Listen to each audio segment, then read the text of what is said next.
in just a moment. And then I also asked that speaking, if you can mute your phones, we get echo, so it disrupts the conversation. So once again, if you can mute your phones if you are not speaking.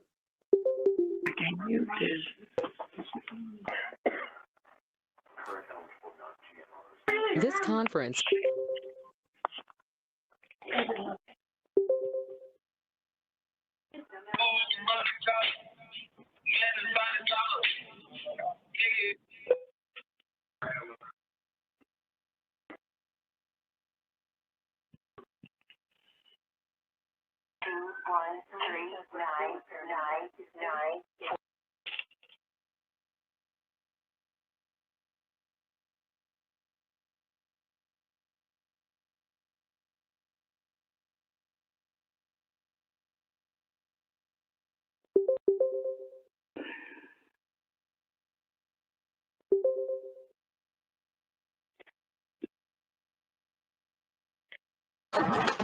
All right, it is 7:03, so I would like to call to order the February 9th, 2021 Waukegan Public School Board of Education meeting. The board previously met in closed session under exception C1, C2, and C11. If we can have a roll call, please. Mr. Riddle? Yes, present. Mr. McBride? Ms. Hannah? Yes. Ms. Wozniak? Here. Ms. Leguizamo? Present. Mr. Castellanos? Here. Mr. Ewing? Here, we do have a quorum. Once again, just as housekeeping, if you can please mute your devices. Please mute your devices. It helps with the transmission. I also want to state that we are meeting remotely as it's been deemed the safest option. We are watching statistics, and as Lake County begins to open up and we move to phase 4, there are discussions about doing meetings in person, but we are also looking at the new strain and how that will impact things. But there is a plan to move back to in-person board meetings as we continue to watch the statistics and Lake County moves into phase 4. But as for now, this is an acceptable exception under the Open Meetings Act, which allows us to meet remotely for everyone's safety. We do have an overflow room if we hit capacity, which will be on YouTube. The district is streaming live to YouTube. With that, I am going to have a motion to move into open session. Mr. Riddle, I so move. We move into open session. Second. Motion by Mr. Riddle, second by Ms. Hannah. Roll call vote, please. Mr. Riddle? Yes. Mr. McBride? Yes. Ms. Hannah? Yes. Ms. Wozniak? Yes. Ms. Leguizamo? Yes. Mr. Castellanos? Yes. Mr. Ewing? Yes, and we are going to do the Pledge of Allegiance, and then the superintendent will have a brief statement. Pledge of Allegiance, I'm going to ask our new student board member, Mr. Sam, if you would be so kind as to do the Pledge of Allegiance for us. All right. I pledge allegiance to the flag of the United States of America and to the republic for which it stands, one nation, under God, indivisible, with liberty and justice for all.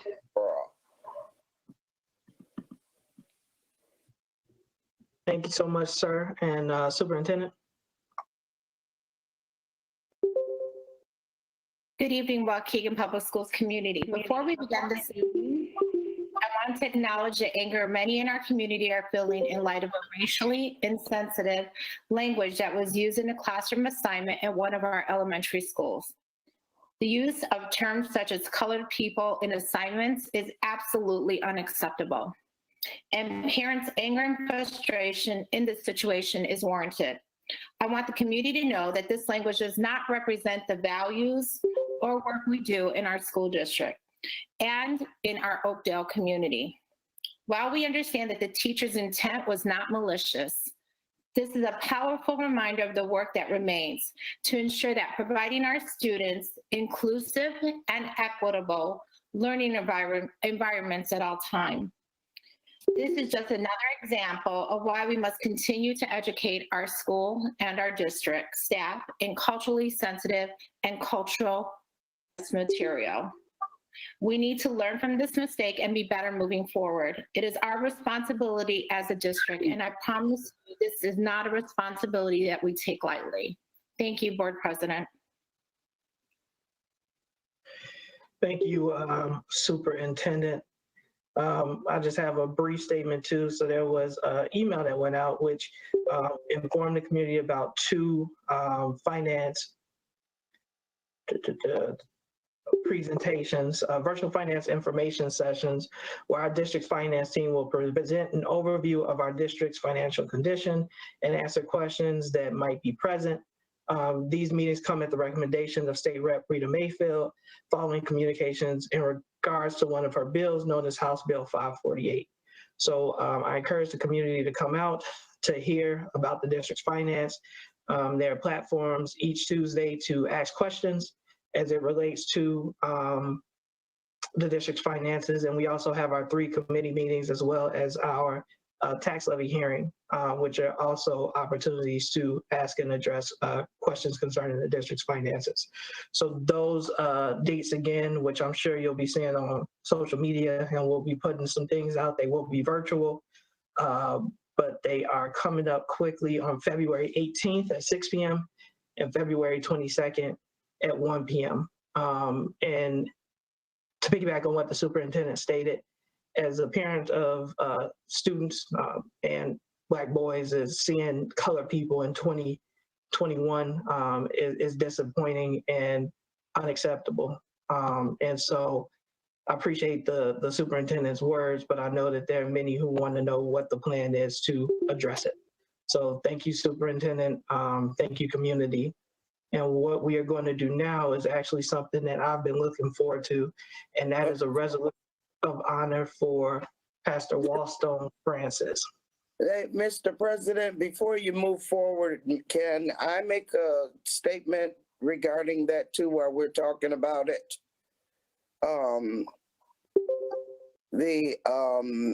it's just brief, that there's 2 things that came to mind when I heard about this. The obvious and apparent need for the training of, as it was said, of cultural sensitivity. I really was under the impression that we were doing that, and I'm going to just chalk it up as these are new teachers or in the district, and they just have not been given that training that we were said that was going on. And also, it's unfortunate that this came up during Black History Month, and it's evident that we need to take and embed Black history into American history within our school, in the curriculum. Therefore, when Black history comes around in February, we will be already prepared for activities, events, and it would be just supplements to the curriculum that's already being taught. I just needed to say that. Thank you. Thank you, Ms. Hannah. So as we now have a resolution, and I'm sorry, I'm getting the echo, so please mute our phones. So we have a resolution of honor for Pastor Wallston Francis. For those of you who, knew Pastor Francis or have been in Waukegan, you know that he was a long-term pastor of Shiloh Baptist Church over on the south side of Waukegan. You know, we miss him dearly. He was, and I'm sorry, once again, if we can please mute our phones, I'm getting a little bit of feedback.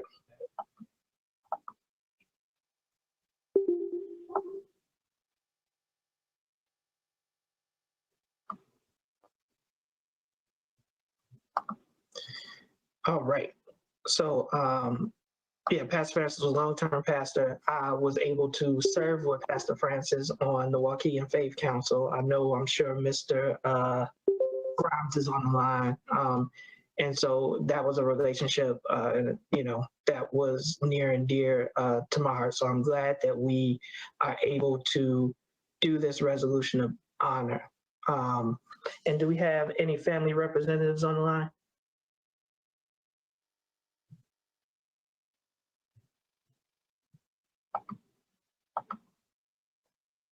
I think so, but I will go ahead and read the resolution of honor and then open it up to the Board of Ed for any remarks.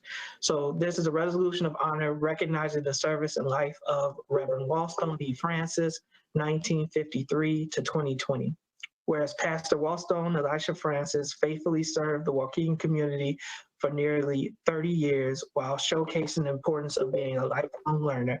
And whereas Pastor Francis was born and raised in Nassau, Bahamas, where his father was the pastor of First Baptist Church in Nassau. And whereas after graduating from high school and being licensed to preach, Pastor Francis moved in 1971 to Nashville, Tennessee, where he attended the American Baptist College of American Baptist Theological Seminary, graduating in 1975 with Bachelor of Arts and Bachelor of Theology degrees. And whereas Pastor Francis led churches in Tennessee and Kentucky from 1974 until 1992, when he was called to pastor the Shiloh Baptist Church in Waukegan.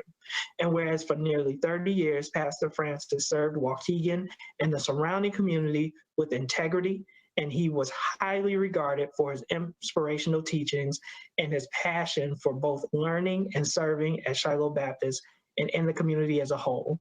And whereas Pastor Francis was involved in numerous organizations where he dependably helped the community's youth, including his work as one of the founders of the Waukegan Public Schools Faith Council, where he counseled and helped numerous students across the finish line to graduation by assisting them in completing physical education requirements. And whereas on a personal level, Pastor Francis and his wife of 44 years, and I'm sorry, I'm getting a little bit of feedback. If you all can please mute your phones.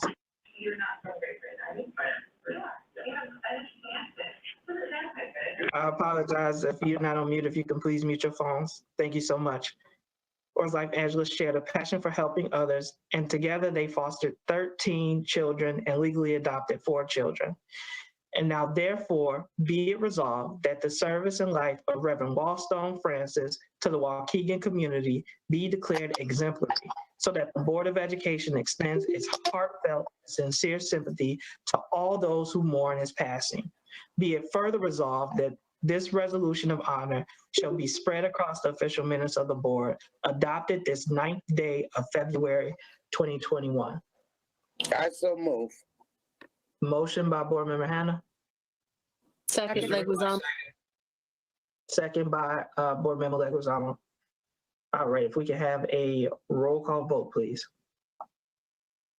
Second, Leguizamo. Ms. Leguizamo, Board Member Leguizamo. Yes. If we can have a roll call vote, please. And I'm sorry, please mute our phones. I know we have a lot of people participating, but it really, really helps with the transmission. So can you please mute your phones unless you are speaking? Can we restart the roll call, please? Ms. Leguizamo, Yes. Ms. Cahan-Wozniak, Yes. Mr. Riddle, Yes. Mr. McBride, Ms. Hannah, Yes. Mr. Castellanos. Yes. Mr. Ewing. Yes, resolution approved. And so same as I mentioned that I served with Pastor Francis on the Faith Council, and Shiloh was also a member of the Mosaic Project Initiative, which my church was a part of too. So Pastor Francis was a staple at the schools, a volunteer and dedicated, and so his presence and his sense of humor are surely missed, as he always had a joke or a saying, and I know I missed that. So go ahead, Ms. Hannah.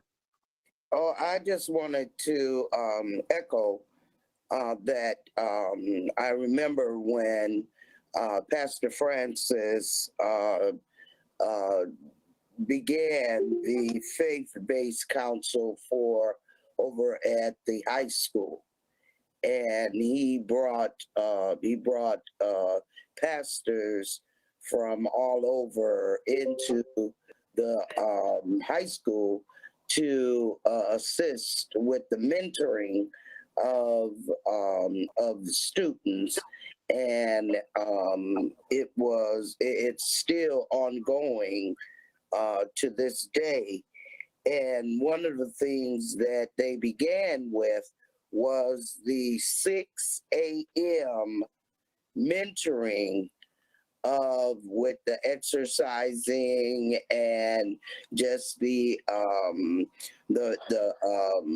I guess the spiritual mind getting ready type activities at the high school with some of the students, and I too will miss his sense of humor and what he did for the community. And so this is a great resolution of honor for him.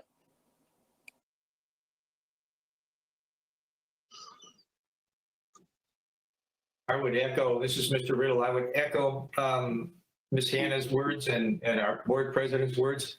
I knew Reverend Francis for many years. He was a chaplain in the jail where I worked and was very encouraging to inmates. A busy man, but made time to come in and encourage people in the jail and encourage those who worked in the jail as well. And just a man who continued to be influential in our community. Always, as the board president said, always a person of humor too. And I always enjoyed having a few conversations with Pastor Wallston Francis wherever I met him. He always acknowledged myself and thanked me for the work I was doing in the jail when he could no longer be a chaplain there. So what a great man and an inspiration to our community. Thank you. And as Ms. Hannah and Mr. McBride know, as we are currently in the process of potentially renaming Webster and Jefferson, as Pastor Francis, his name was submitted for a name to be considered. So and that just is a testament to the impact and the legacy that he had on Waukegan and Waukegan Public Schools. And so I don't know if there was a church or family representative who wanted to say anything. I know I see many members of Shiloh who are on this evening, so I just want to make sure I allow that opportunity. Good evening. Good evening. This is Mrs. Francis, Pastor Francis's wife. How you doing, First Lady? I'm Hello, doing First Lady.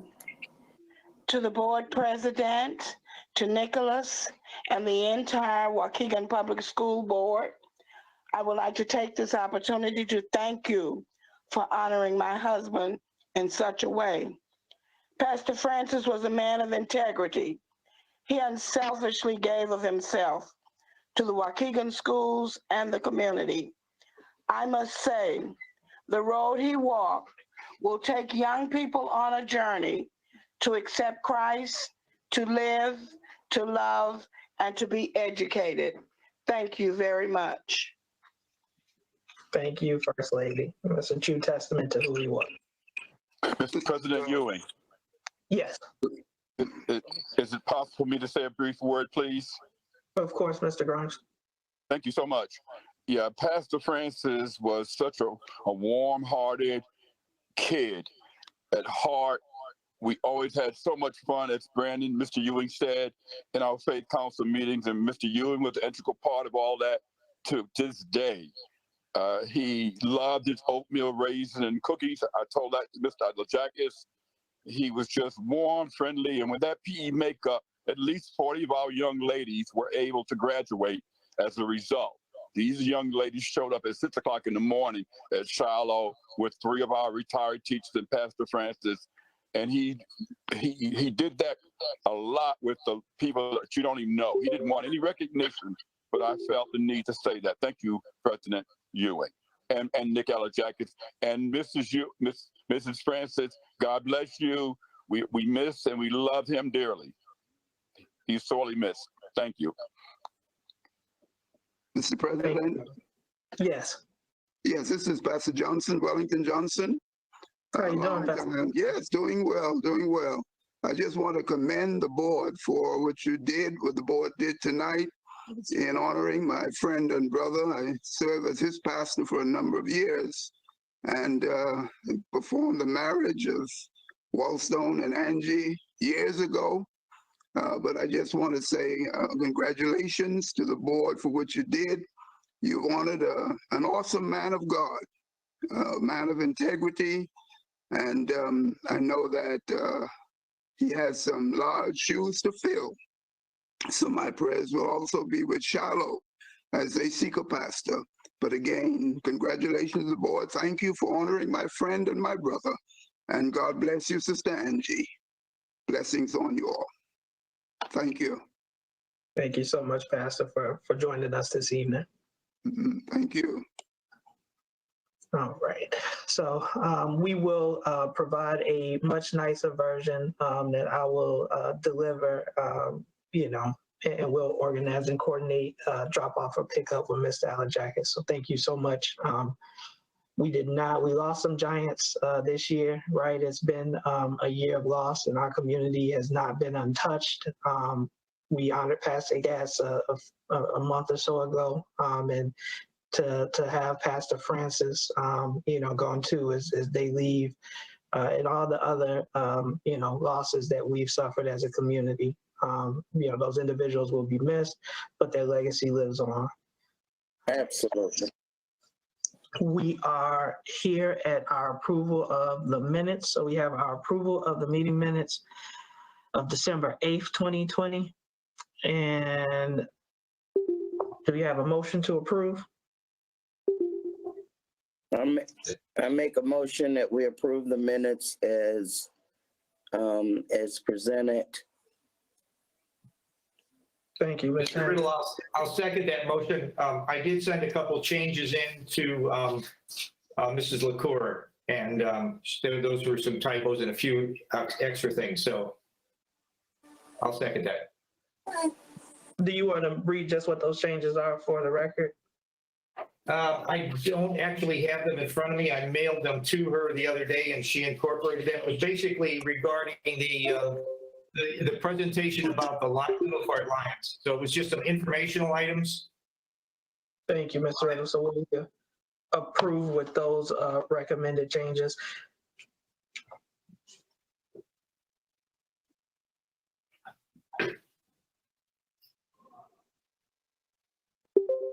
So we got a motion and a second, I guess, roll call.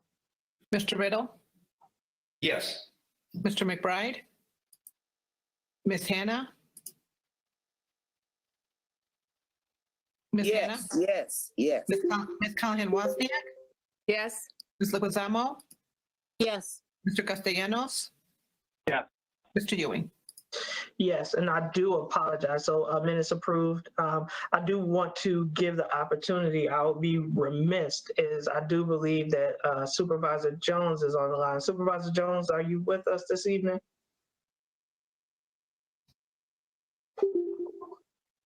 I thought I saw her name. She's a longtime Shiloh attendee. So I want to make sure that I give the opportunity.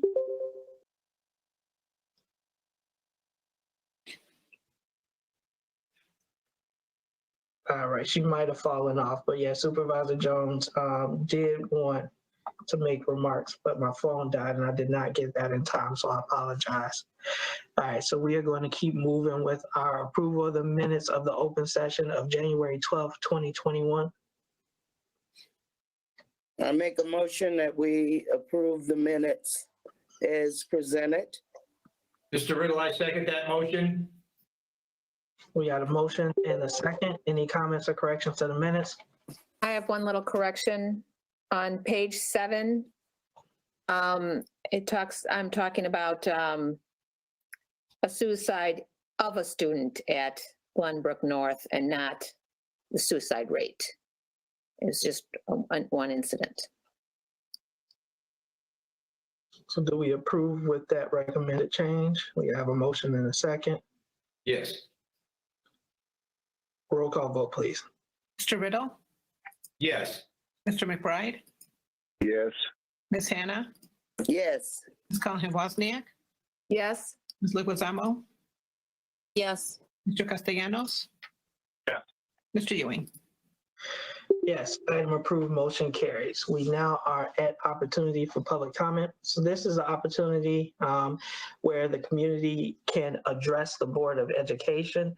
During this time, it's not a dialogue, right? So people are able to speak to the board, and the board will refer typically out to staff members or just take note of the comment. You get 3 minutes.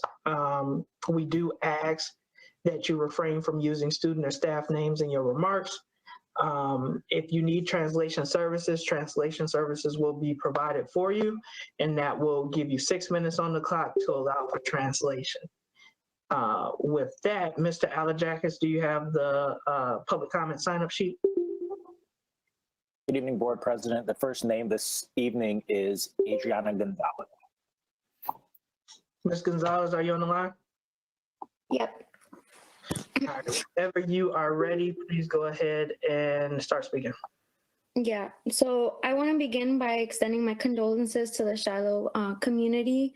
I feel like these days our faith is the only thing getting us through. And so when we lose titans like that in our community, I feel for the communities who are part of that church and a part of those families. And I think it's not lost on me that we've lost so many people this year as a result of COVID, which is kind of something that I want to talk about because one of the items on today's agenda is metal detectors with the capacity to maybe take temperatures. From what I understood in the proposal, I really ask the community and the board to think about what it means to be looking at an expense like this, $100,000 for new metal detectors, when it seems like there's so many more questions than answers as it regards to the reopening plan. I know that the district is trying, but it really doesn't make sense right now to be looking at infrastructure in the schools when it's apparent in the community that certain questions haven't been fully resolved, when it doesn't seem like we've been working in partnership with different institutions that other districts may have already been doing to get vaccines out, as we've been very, very affected by COVID. So I worry about that, and I want people to grapple with that when they make the decision to vote on that expense. And the second thing I wanted to say is, it's already been addressed, but I find it really fitting at this point, especially given that it's Black History Month, to keep the conversation open. We spend a lot of money on contracts for diversity training, bias training, and I want teachers to understand how important it is when they're teaching to be mindful of how they're teaching, not just what they're teaching, but how they're teaching, because it does affect students. And the earlier that these things happen, the more ramifications it could have down the line. I feel like, this isn't happening in a silo. These two things go together for me because of the demographics of our school district, because of where we're putting our money. And I want us to really be reflective as we're making decisions to do things in a sequence that makes sense. So that's all I have to say for today. Thank you for your time. Thank you, Ms. Gonzalez. Ms. Alajakis, do you have the next name on the list? Next on the list is Mark Shinkton. Mr. Shinkton, are you on the line? Mark is usually with us, so Mr. Shinkton, Mark, are you on the line?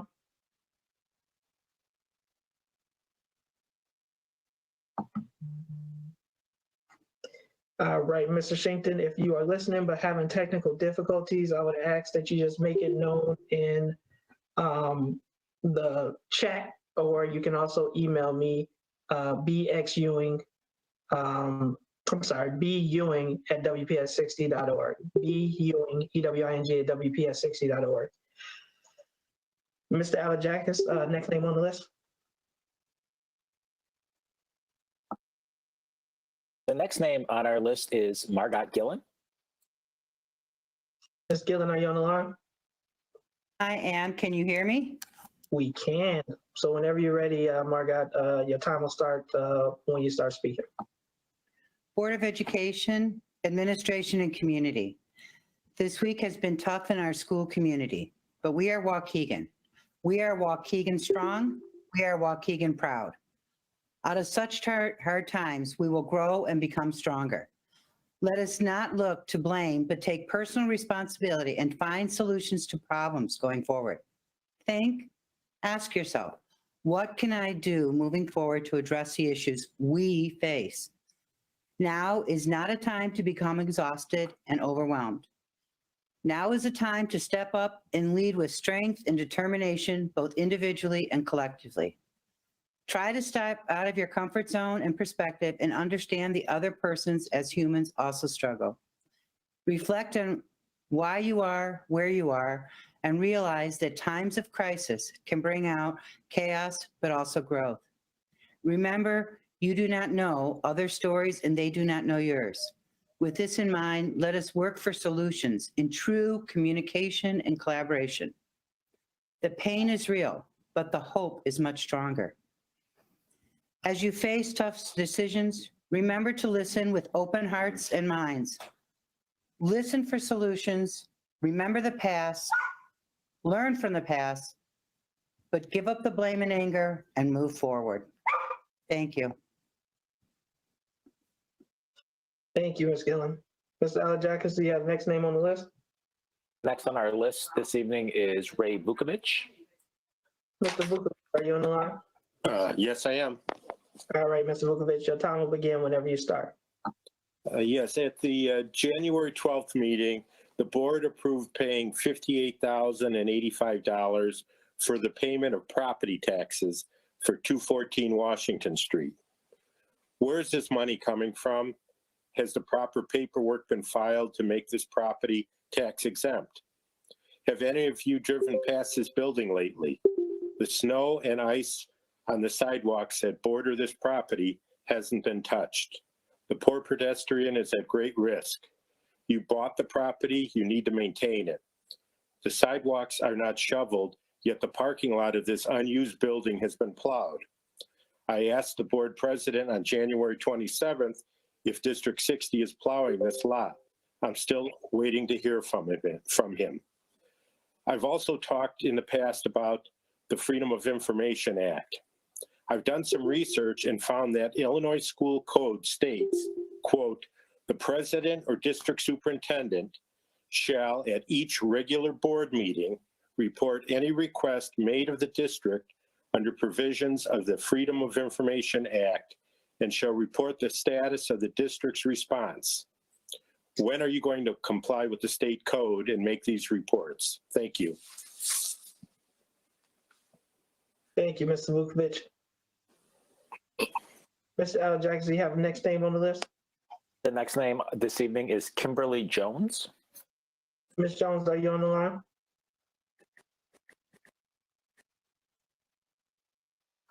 Kimberly Jones, are you on the line with us this evening?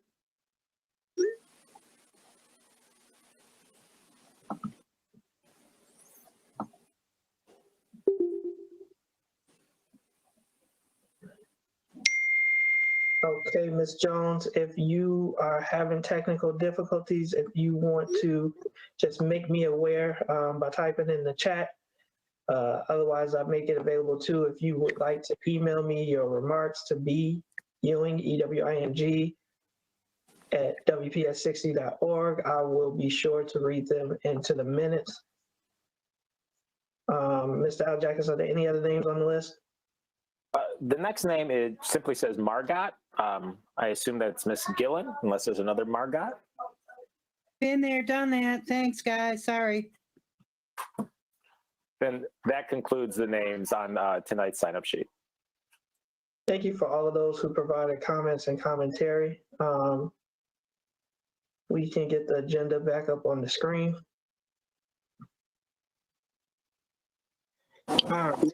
Did we check to see if Mr. Mark Simpkin?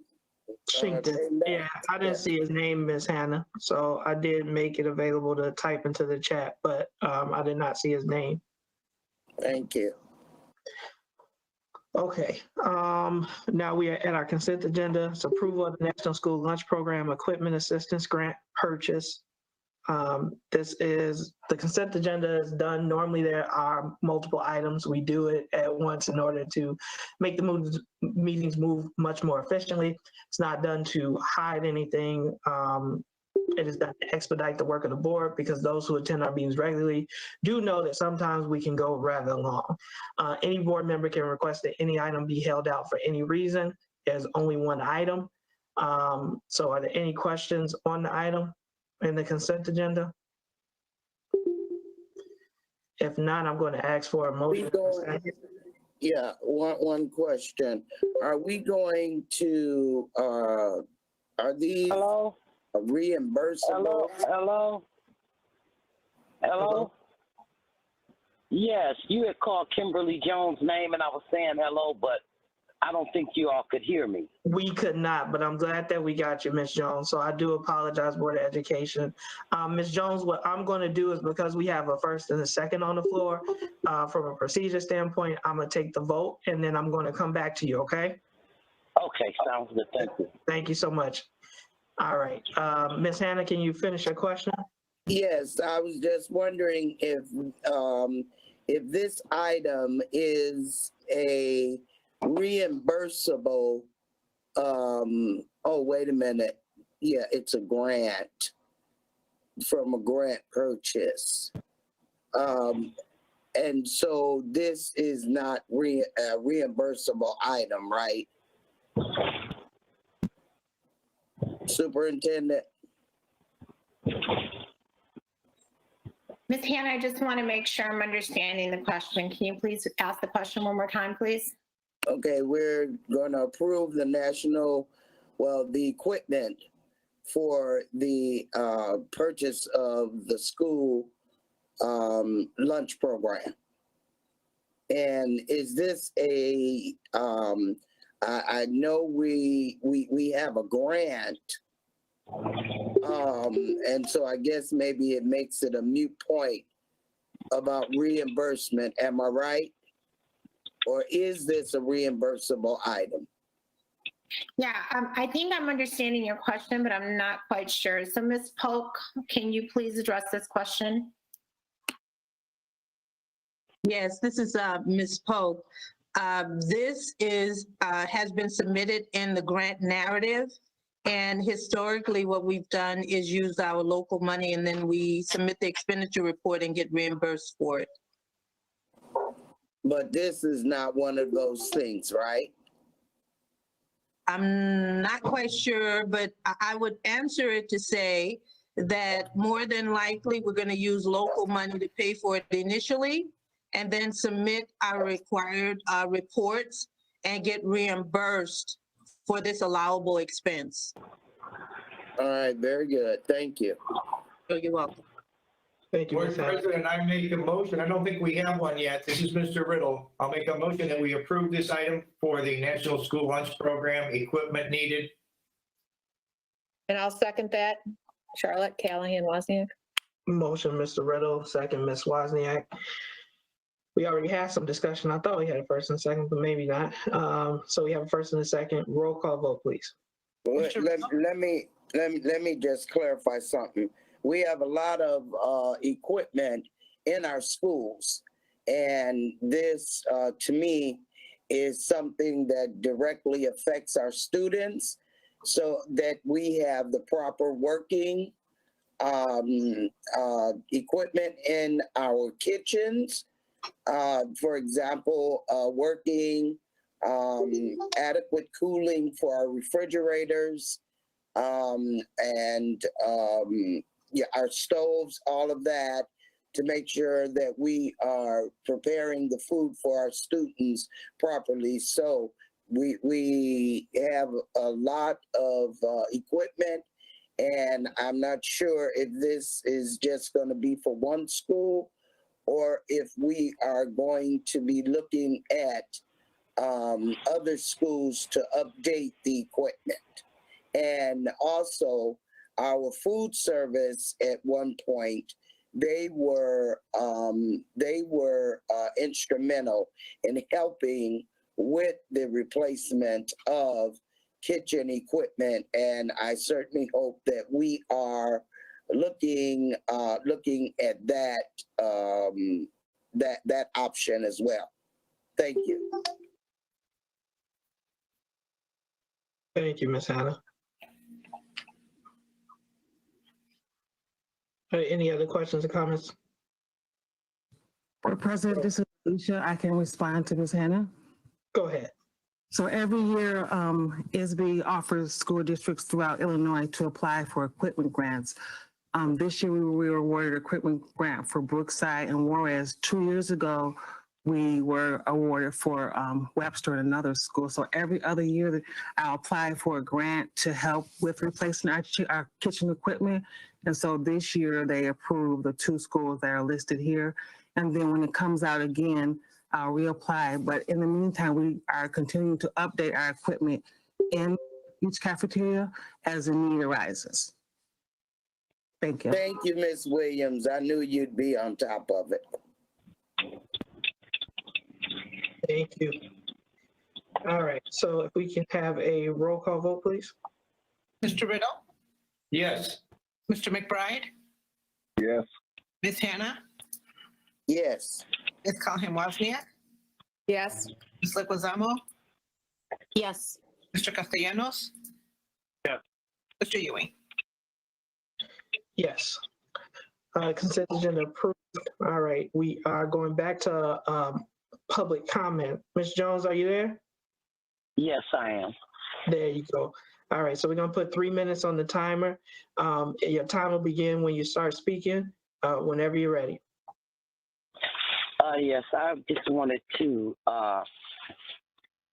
say real briefly about what we seen play out yesterday in the media and on social media. I happen to know those teachers, and I also, have students that do remote learning, and those teachers are in my home every day, and I just want them to be encouraged. And I do understand the term colored people, and I do maybe think that it was a glitch, a slip, and it should have been people of color. But those are really some exceptional teachers. I moved my students from school here in Waukegan to that particular school, and I applaud them. My granddaughter had a visual disability, and the teacher knew nothing about it, and she was just really willing to tackle what was going on with her. And I've been grateful to that school, to those educators, and to the principal there. And I just want them to be encouraged, uplifted.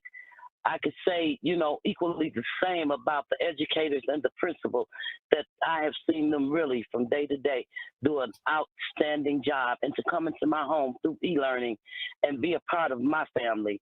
And I am grateful for them. I think the thing going forward now is to be able to have these conversations in school with educators, with parents.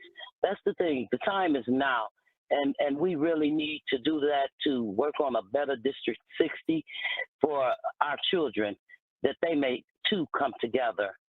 And so I just wanted to say that. I just want Oakdale to be encouraged. Thank you for that, Ms. Jones. All right, and if we can get the agenda back up on the screen.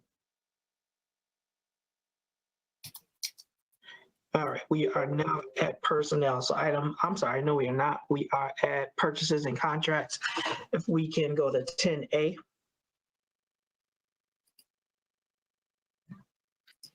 It is the recommendation that the Board of Education authorizes the superintendent to approve the purchase of new metal detectors for Waukegan High School, Brookside Campus, and Washington Campus, as well as AOEC at a total cost of $97,190 from Secure Mart LCC located at 6732 West Stonegate Drive in Zionville, Indiana, 46077.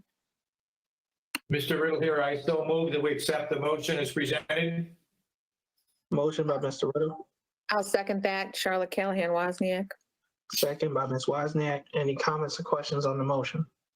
Yes. I would only comment that this is we're replacing some magnetometers that were not functioning properly, and we're adding some thermal sensors on some of those as well. And these are items that were needed, and it's being paid for by a COVID relief grant. So I move that we approve it. So you have a first and a second. I heard Ms. Hannah. Yes, I got a couple questions and comments. Okay, we are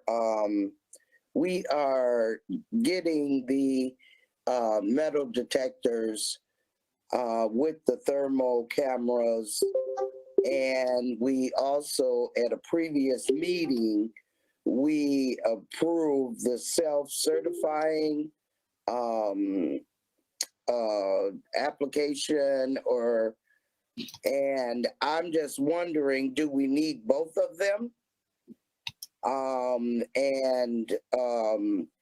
If they are all of the metal detectors that we are purchasing, if they are not equipped with the thermal cameras for COVID, that we need to rethink where the funds that we're using to purchase these. If they're not COVID related, we should not be purchasing the equipment if it is not COVID related. And I certainly hope that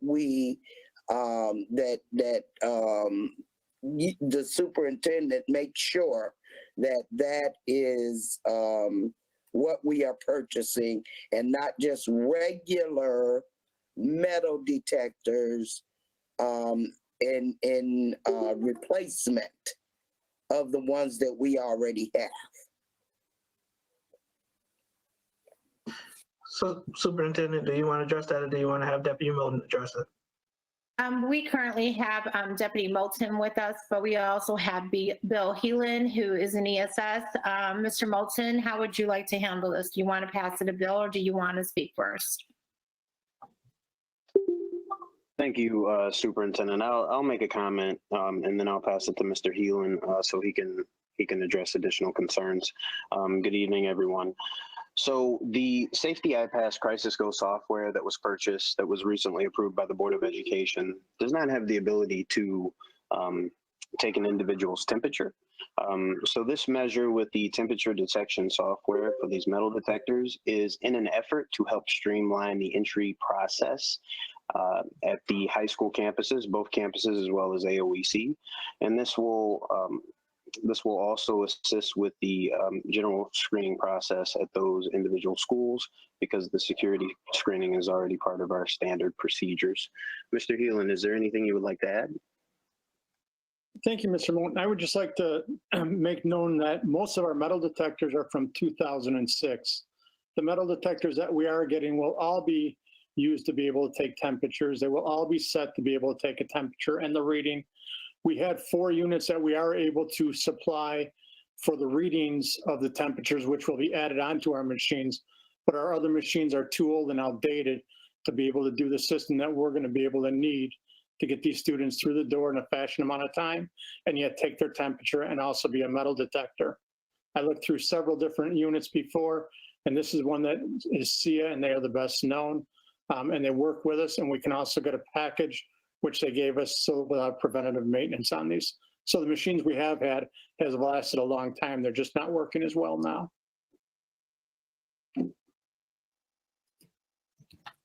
So you're saying that all of them that we're purchasing are for COVID? That's correct, Ms. Hannah. They will all be able to take temperatures. Every machine we have, when they walk through the door, will be able to work for temperature taking and metal detector purposes. And now, oh, thank you, Mr. Heelan. And now another question for Mr. Moten.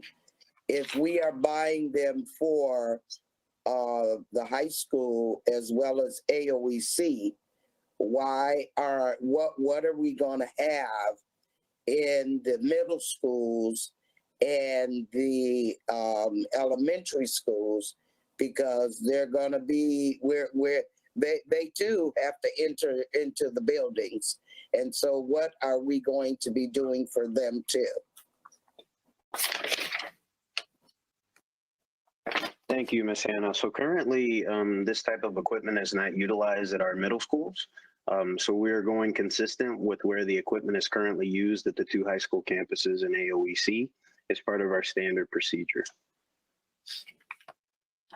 We're not intending to use this at any of the other locations in the district. Okay, and so that begs the question of how are we going to handle the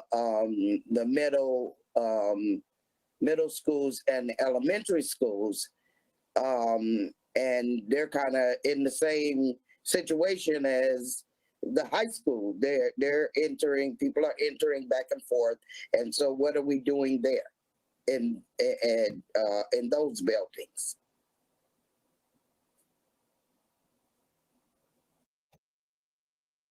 Thank you. So at the elementary and middle schools, we're going to do our regular screening procedure that was initially proposed, where we will have staff members there to assist to ensure that individuals have done the self-certification process, and those that are not able to complete the process or forget to complete the process for some reason, do it for them when they arrive at the locations, and they will be assigned at the entry locations that have been identified for the schools when we return to hybrid instruction.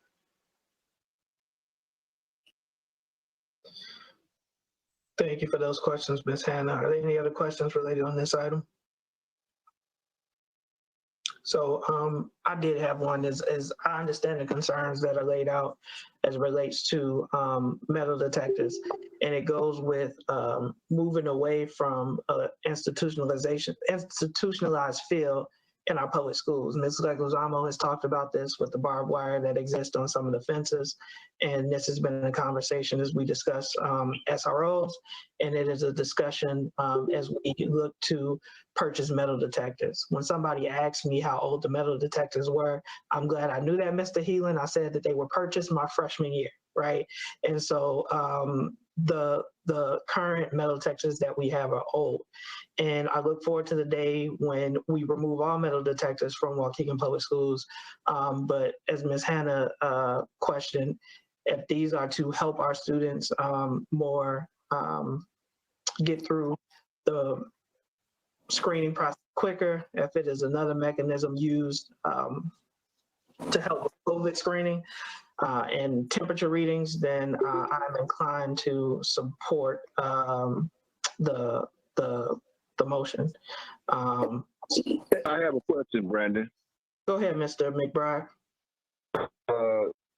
Are we looking at anything to deal with contraband outside of just the medical detectors? Are we looking at anything to deal with contraband brought into the buildings?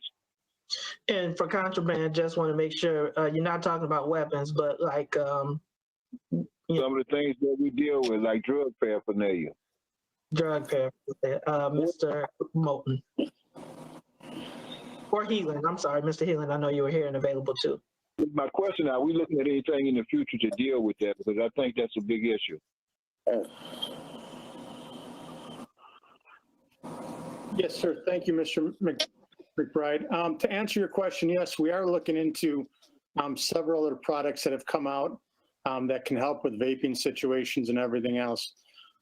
With the new metal detectors and everything else, They are also going to help us with vape pens, being able to find batteries. But a lot of stuff is just coming on the market now. And I've been keeping in contact with several vendors, and they're giving me updates on it. So I'm hoping to have something in the near future for more information about that stuff. Thank you. And Mr. Ewing, I am going to echo what you said about the actual need of the metal detectors in our schools. I think that it is condescending, a negative connotation on our students. And the only reason I say that, I think about when I had visited Barrington High School and in Stevenson, and they don't have metal detectors. And so I am hoping that that the metal detectors are short-lived, and especially if the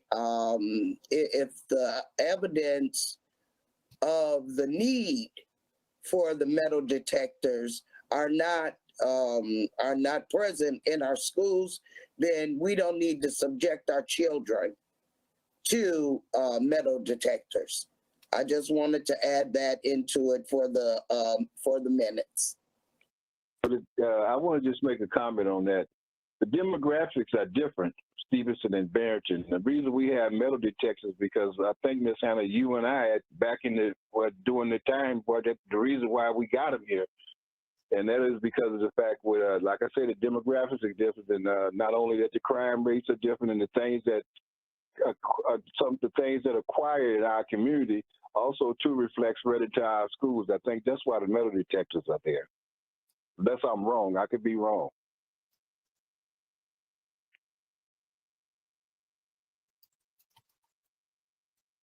I can't get off mute. Ms. Leguizamo, go ahead. No, thank you, Board President.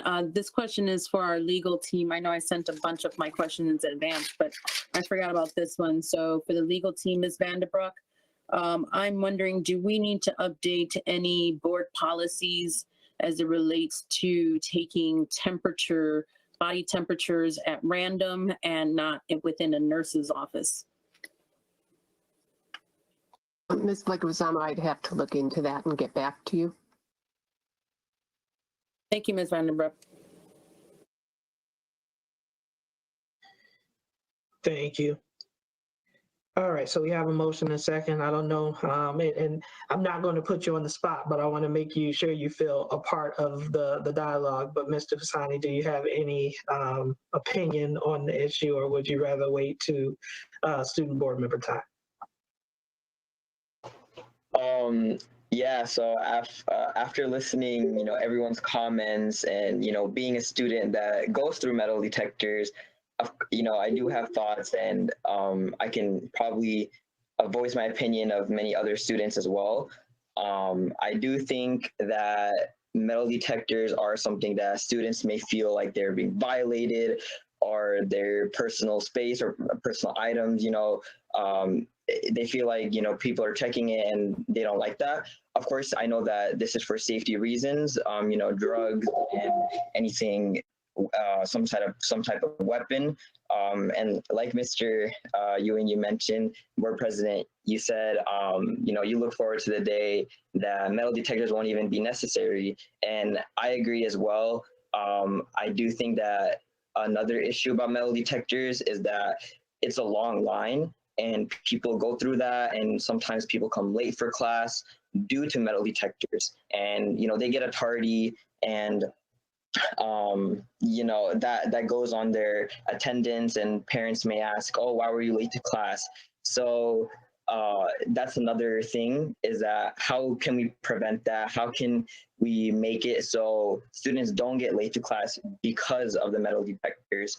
I know that these metal detectors that we're talking about, they are equipped with thermal cameras and temperature detection, which will definitely speed it up, but at the same time, it still will cause students to be late.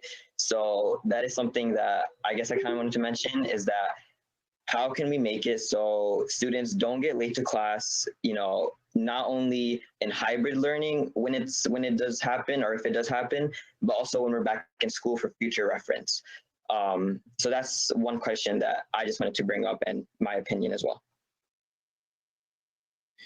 Thank you. And so Superintendent or Mr. Heelan, I do know that that's a concern, is the long lines. So with these new machines, and as we look at reopening, and we don't want to create lines and social distancing, as we will be looking at what our plan is in order to effectively and efficiently get students through the machines, screened, and into seats. So thank you, Ms. Usani. I wanted to make sure that you had the opportunity to voice feedback, as you are the person who's impacted. I had opinions, as Mr. McBride said, when they purchased them in 2006. And so I'm sure that as a student, you have an opinion now. So I thank you for sharing. Thank you. So we have a first, a second, and we've had our comments and questions. If we can have a roll call vote, please. Mr. Riddle? I'm voting for it, yes, but as the president said, I look for the day when we can decide not to use these detectors anymore. So, but yes. Mr. McBride? Yes. Ms. Hannah? I too am hoping that sooner than later that we don't need to have metal detectors, but because of the circumstances, I'm voting yes. Ms. Callahan-Wozniak? Yes. Ms. Leguizamo? Yes, and I echo what my other board members have indicated. Mr. Castellanos? Yes. Mr. Ewing? Yes. Thank you. And motion approved. We are now on personnel. So we have personnel 2/9/2021. I'm going to ask that we take items A and B together unless there's anyone who is opposed. So do we have a motion to approve item 11A and 11B?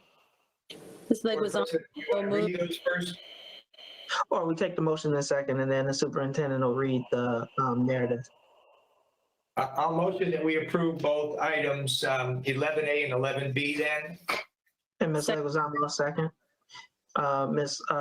Placencia, if you can read both narratives, please.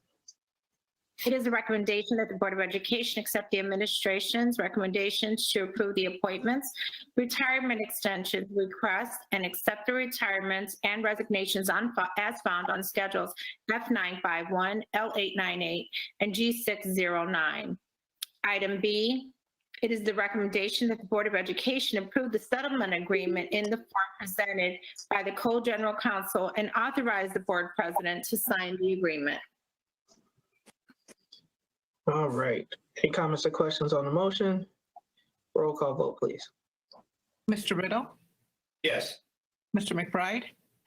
Yes. Ms. Hannah? Yes. Ms. Callahan-Wozniak? Yes. Ms. Leguizamo? yes. Mr. Castellanos? Yes. Mr. Ewing? Yes, item approved, motion carries. We are jumping all the way down to 14A, ratification of the first processing of board, super small. Ratification of first processing of the board bills for February 2021, manual check request payments, and First Midwest payments for the period of January 20 of 2021 through February 20 of 2021. It is the recommendation that the Board of Education ratify the first February 2021 processing of board bills, manual check request payments, and First Midwest insurance payments for the period of January 20th, 2021 through February 2nd, 2021. The accounts payable board, January 2021 through February 2nd, 2021, payments total $1,268,399.46.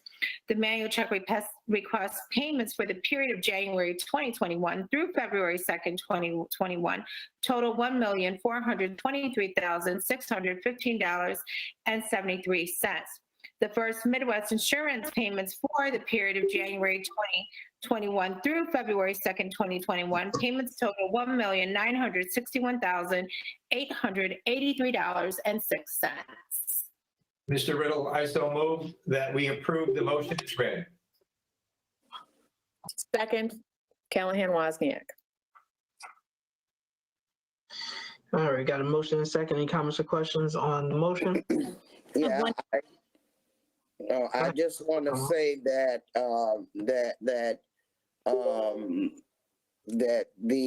I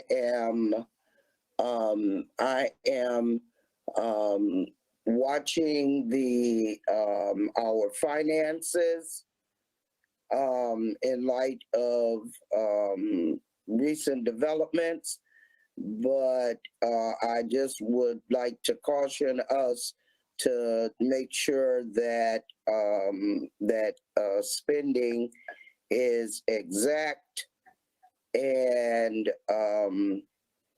necessary.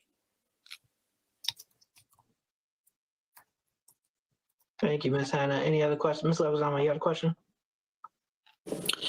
Yes, thank you. There was a check number that I sent to the team. Didn't know if they have the response on that one to discuss now, or if they're just going to provide the information after the meeting, but it is regards to check number 979483 to Mr. Don Johnston. And that is in regards to the implementation fee.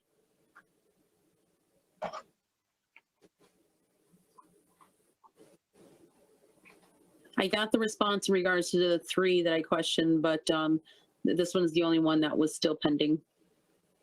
Mrs. Polk?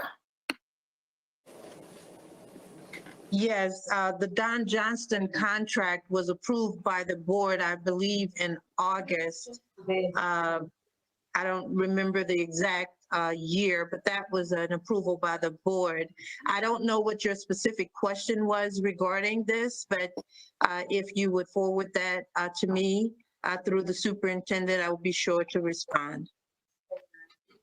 Yep, I can resend that one. It was just, I was expecting the cost to be higher and it was a lot lower. And so I wanted to understand why was it lower? Was it because there was implementation problems or maybe there was a reduction? So I'm just trying to understand how that came to happen. It's good news for the district, but I'd just like to understand what had happened. Okay, I'll certainly research and provide a response. Thank you, Ms. for that. Roll call vote, please. Mr. Riddle, Yes. Mr. McBride, Yes. Ms. Hannah, Yes. Ms. Callahan-Wozniak, Yes. Ms. Leguizamo, Yes. Mr. Castellanos, Mr. Ewing. Yes, item approved, motion carries. All right, we are. Board President, Go ahead, Ms. Leguizamo. I forgot, I did wanted to just make a comment. I know I did send it to the superintendent, but really quick, I did just want to give, kudos and thanks to those in the district that have been using our local restaurants during this pandemic to, do their professional development, their training, whatever it is that they have at their catering. So I appreciate that you guys are sticking local, and so do our local restaurants. So thank you for that. Thank you, Ms. Leguizamo. All right, so we are at committee reports.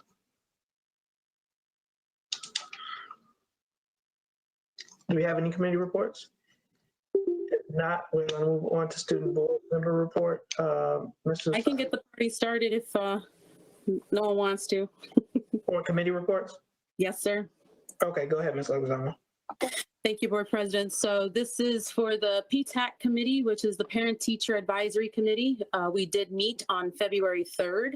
I am pleased to share with that the PTAC had passed 2 resolutions at our last meeting. One is a reminder and recommendations about the updated student appearance policy, which means that students will not be required to wear school uniform colors when they return to in-person learning. The second resolution is regarding PTAC's recommendation for students' compliance with the mask mandate. So these resolutions will be distributed to the school board and superintendent soon. So I just want to give everyone a heads up in regards to that. This spring, the PTAC community will be, the PTAC committee will be reviewing the parent-student handbook, and we'll bring forth recommendations to the Board of Education and the superintendent around May, give or take.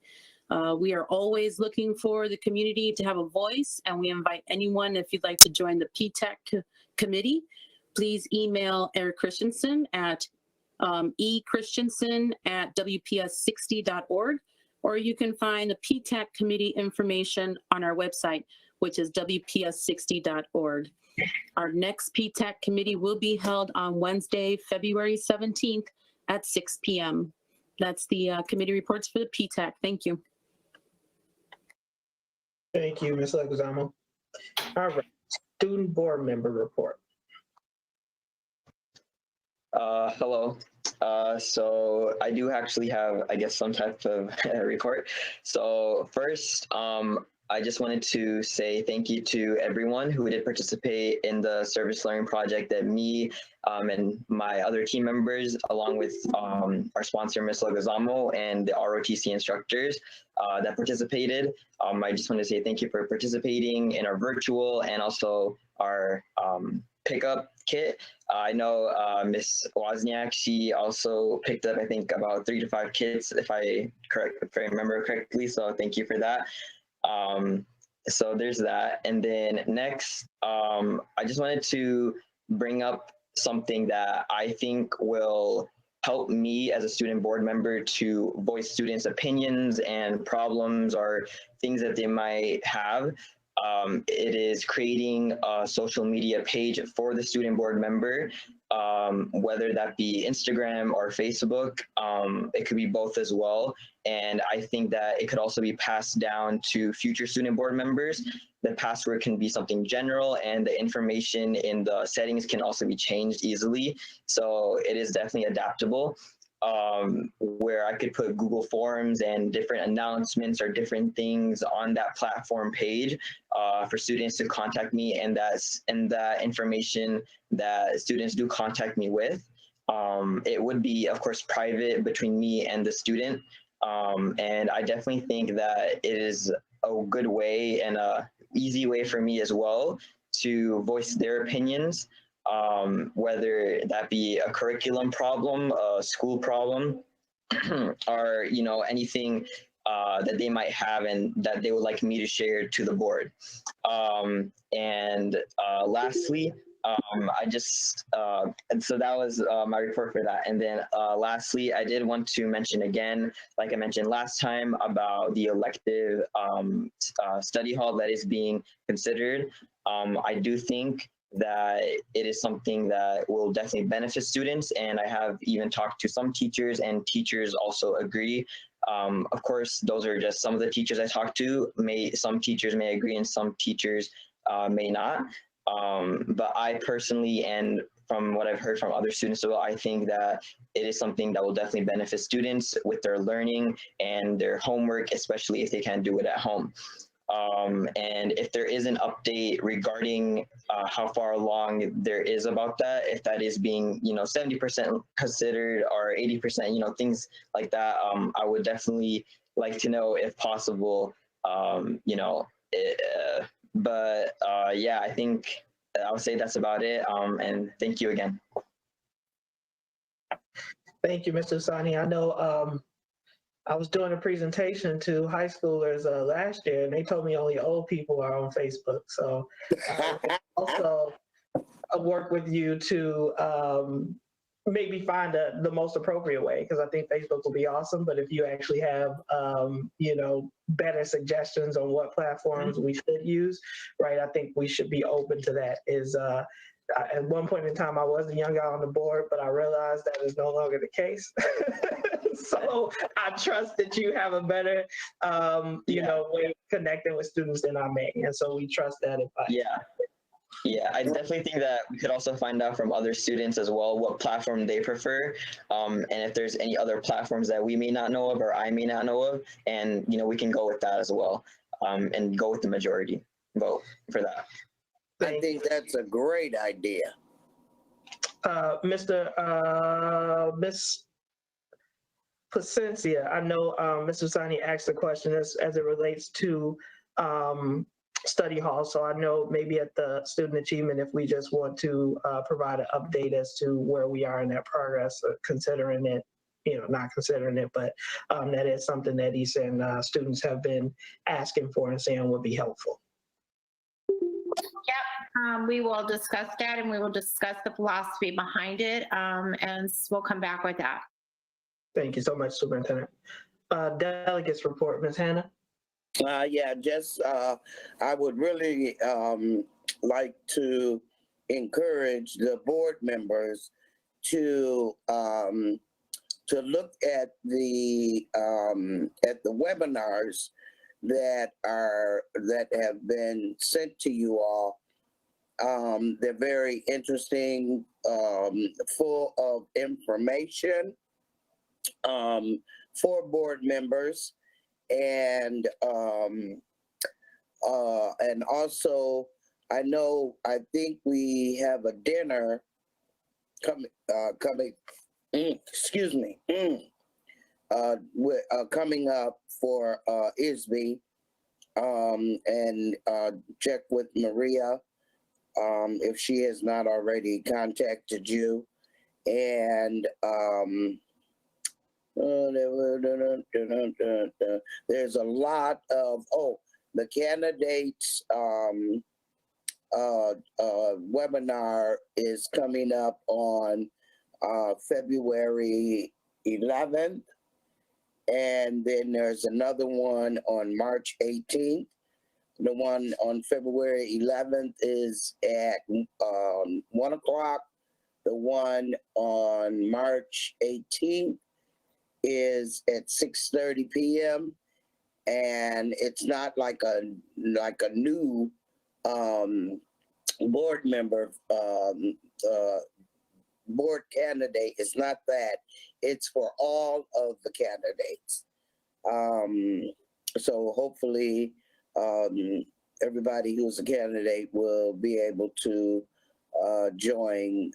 There's no registration that is required. It's going to be live streamed, and so anyone is welcome to attend. I think that's all. I missed the meeting today, the second part of the state board discussing the recognition programs for board members. And so I will be getting the information from the IASB, and I will be forwarding it to the board president where he can get it disseminated to you all, because we're looking at redoing our criteria for the recognition programs. And with that, that's the leadership credits and the master board members, the fellows, all of that stuff. And so I will be bringing back a report about that. But that's it, Mr. President. Thank you. Thank you, Ms. Anna, for that delegates report. Superintendent's report. Yes, at this time, I'd like to turn it over to Dr. Cuevas. Thank you very much. Good evening, Board President Ewing, Superintendent Placencia, board members, and community members.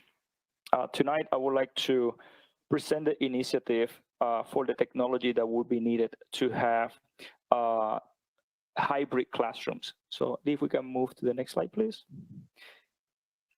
Next slide, please. So the idea to have hybrid classrooms is to be aligned with the strategy once we return to the schools. As we know, we're going to have different phases. Some students maybe be in the classrooms, others will we continue with educational activities using a remote classes.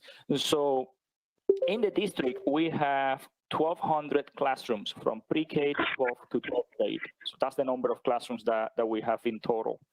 And to complete this project, We're proposing that it's going to take approximately 2 years. So we would like to do this in multiple phases. So phase number 1 is to prepare 400 classrooms, and phase number 2 and phase number 3, so on. And the goal is that by June 1st of 2021, to have at least 400 classrooms ready. Now, I need to be very clear that this would be possible based on the availability of the equipment. Other school districts in the nation, they're following this strategy, preparing the classrooms with cameras, with microphones, with document cameras, with voice recognition cameras, and it's a huge demand nationwide. So if you remember when we purchased the 11,300 Chromebooks, we make the purchase back in November. So we're scheduled for next month in April to receive the first 2,000. So I just want to provide you the backload that is with technology today. Okay. Next slide, please. Here you have pictures of the equipment that we're recommending. So we're recommending to have in the classrooms a voice recognition camera. It's the camera that you have on the left. That camera will follow the voice of the teacher. A remote control where the teacher can control if they're using a PowerPoint presentation or if they're going to point at the projector, because keep in mind, during hybrid, you're going to have students in the classrooms and you're going to have students remotely. Also, we're proposing to have a mono headphones so that the instructor can listen to the students that are in the classroom, but as well can listen to the students that are in the remote sessions. There's some furniture that we're going to need. So we have a portable podium so that the teacher will have the flexibility to move the podium in the classroom so that they will have a better angle with the voice recognition camera. Also, we're adding a second camera, which is a document camera. The document camera will allow the teachers to showcase objects on a closed location. All the teachers have laptops and they have webcams, but the resolution of the webcams in the laptops is not the same compared with a document camera. And definitely we want to protect this equipment. That's why you see a lockdown cable and also a surge protector to be in compliance with the fire department when we're going to be connecting different appliances together. So this is the equipment that we're proposing to purchase. If we can move to the next slide, please. The cost that you see here, this is an estimated cost. We went to a particular vendor from their website. This is without discounts. This is a retail price. This is just to give us an idea how much this project will cost. So for one classroom, we're looking that approximately it's going to cost the district $3,392 for one classroom. So when we multiply that by 1,200 classrooms, if we can move to the next slide, please. So here you're going to see and again, these are estimated costs without any discounts. This is retail prices. So phase number 1 for 400 classrooms, we're looking at $1.3 million and so on. So the estimated cost for this project is $4 million. And as we normally do when we install technology in the district, we want to have a contingency plan in the case that we have unknown requirements for electrical or if we have asbestos in the classroom that we need to remove. So we're requesting $100,000 as a contingency plan in case that we need it. There is a lot of benefits to have this equipment in the classroom because it's going to empower the teachers to have the technology that they need to facilitate the education, and at the same time is to provide the opportunity for those students that are going to be with remote classes to have the same experience that the students that are in the face-to-face classroom, to provide that similar experience, for the students and for the community. And that will conclude my presentation. I usually go last, but I have a question that I think is on the mind of a lot of individuals. When we see that timeline, are we then saying that we are expecting to, one, give the option to students to be remote even through next school year? So that, I guess, yeah, I don't want to throw a bunch of questions at you, but Superintendent, that's the first one.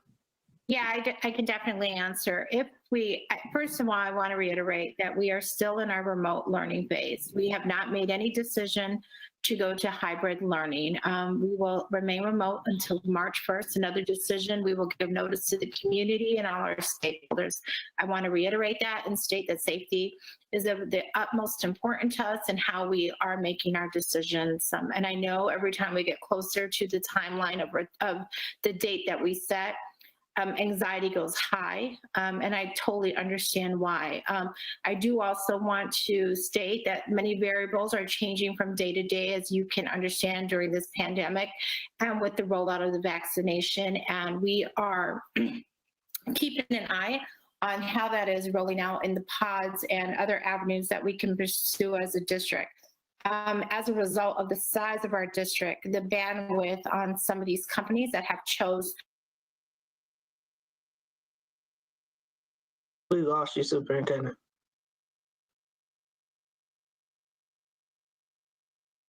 I think she's having bandwidth problems. While we're waiting for her, may I make a comment, Mr. President?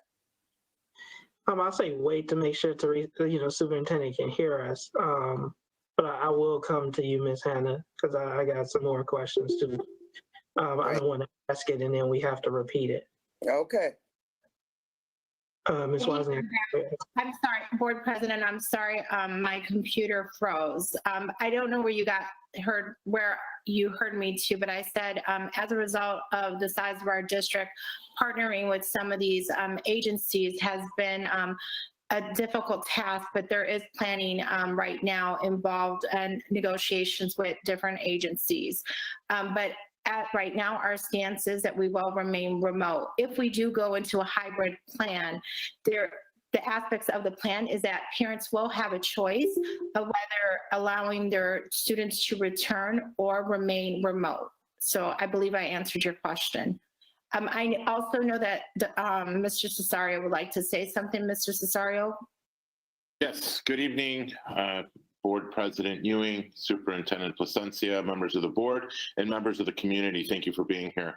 I just wanted to say that in addition to everything that Josue stated, this is an opportunity to provide access for students that in the future, so not only does it have short-term implications, but it also has long-term implications. We can use this technology to provide access to students that might be homebound temporarily or for extended, shorter-term homebound situations or longer-term. It also may provide access to students who are transitioning into the district from a separate day setting or who may be transitioning into the district from a different school. I think there are numerous opportunities here, and it's really an opportunity for us to also interface with different schools.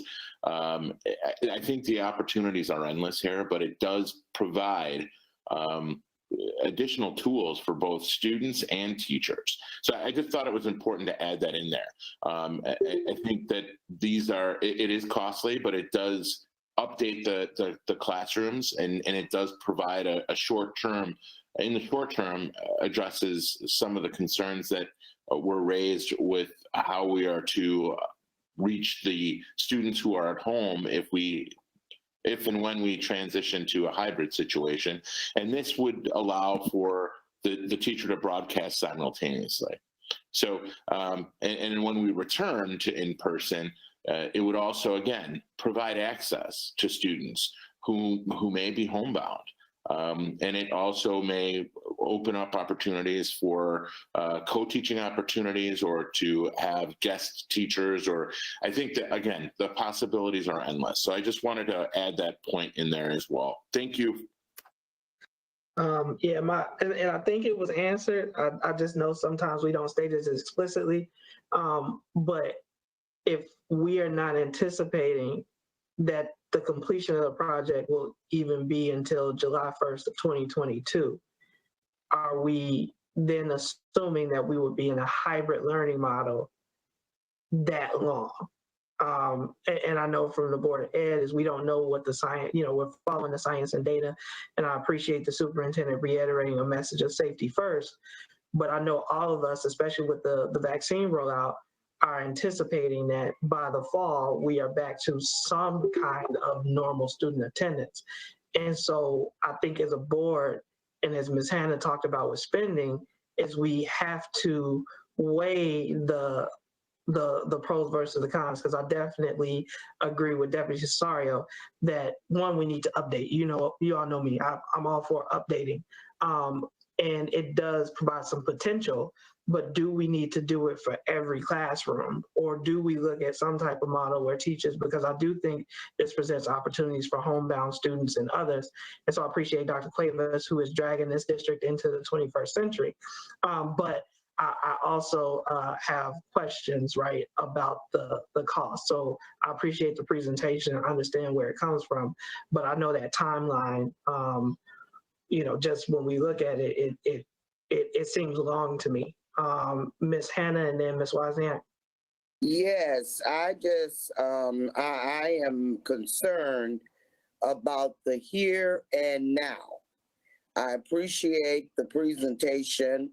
I appreciate the effort being put into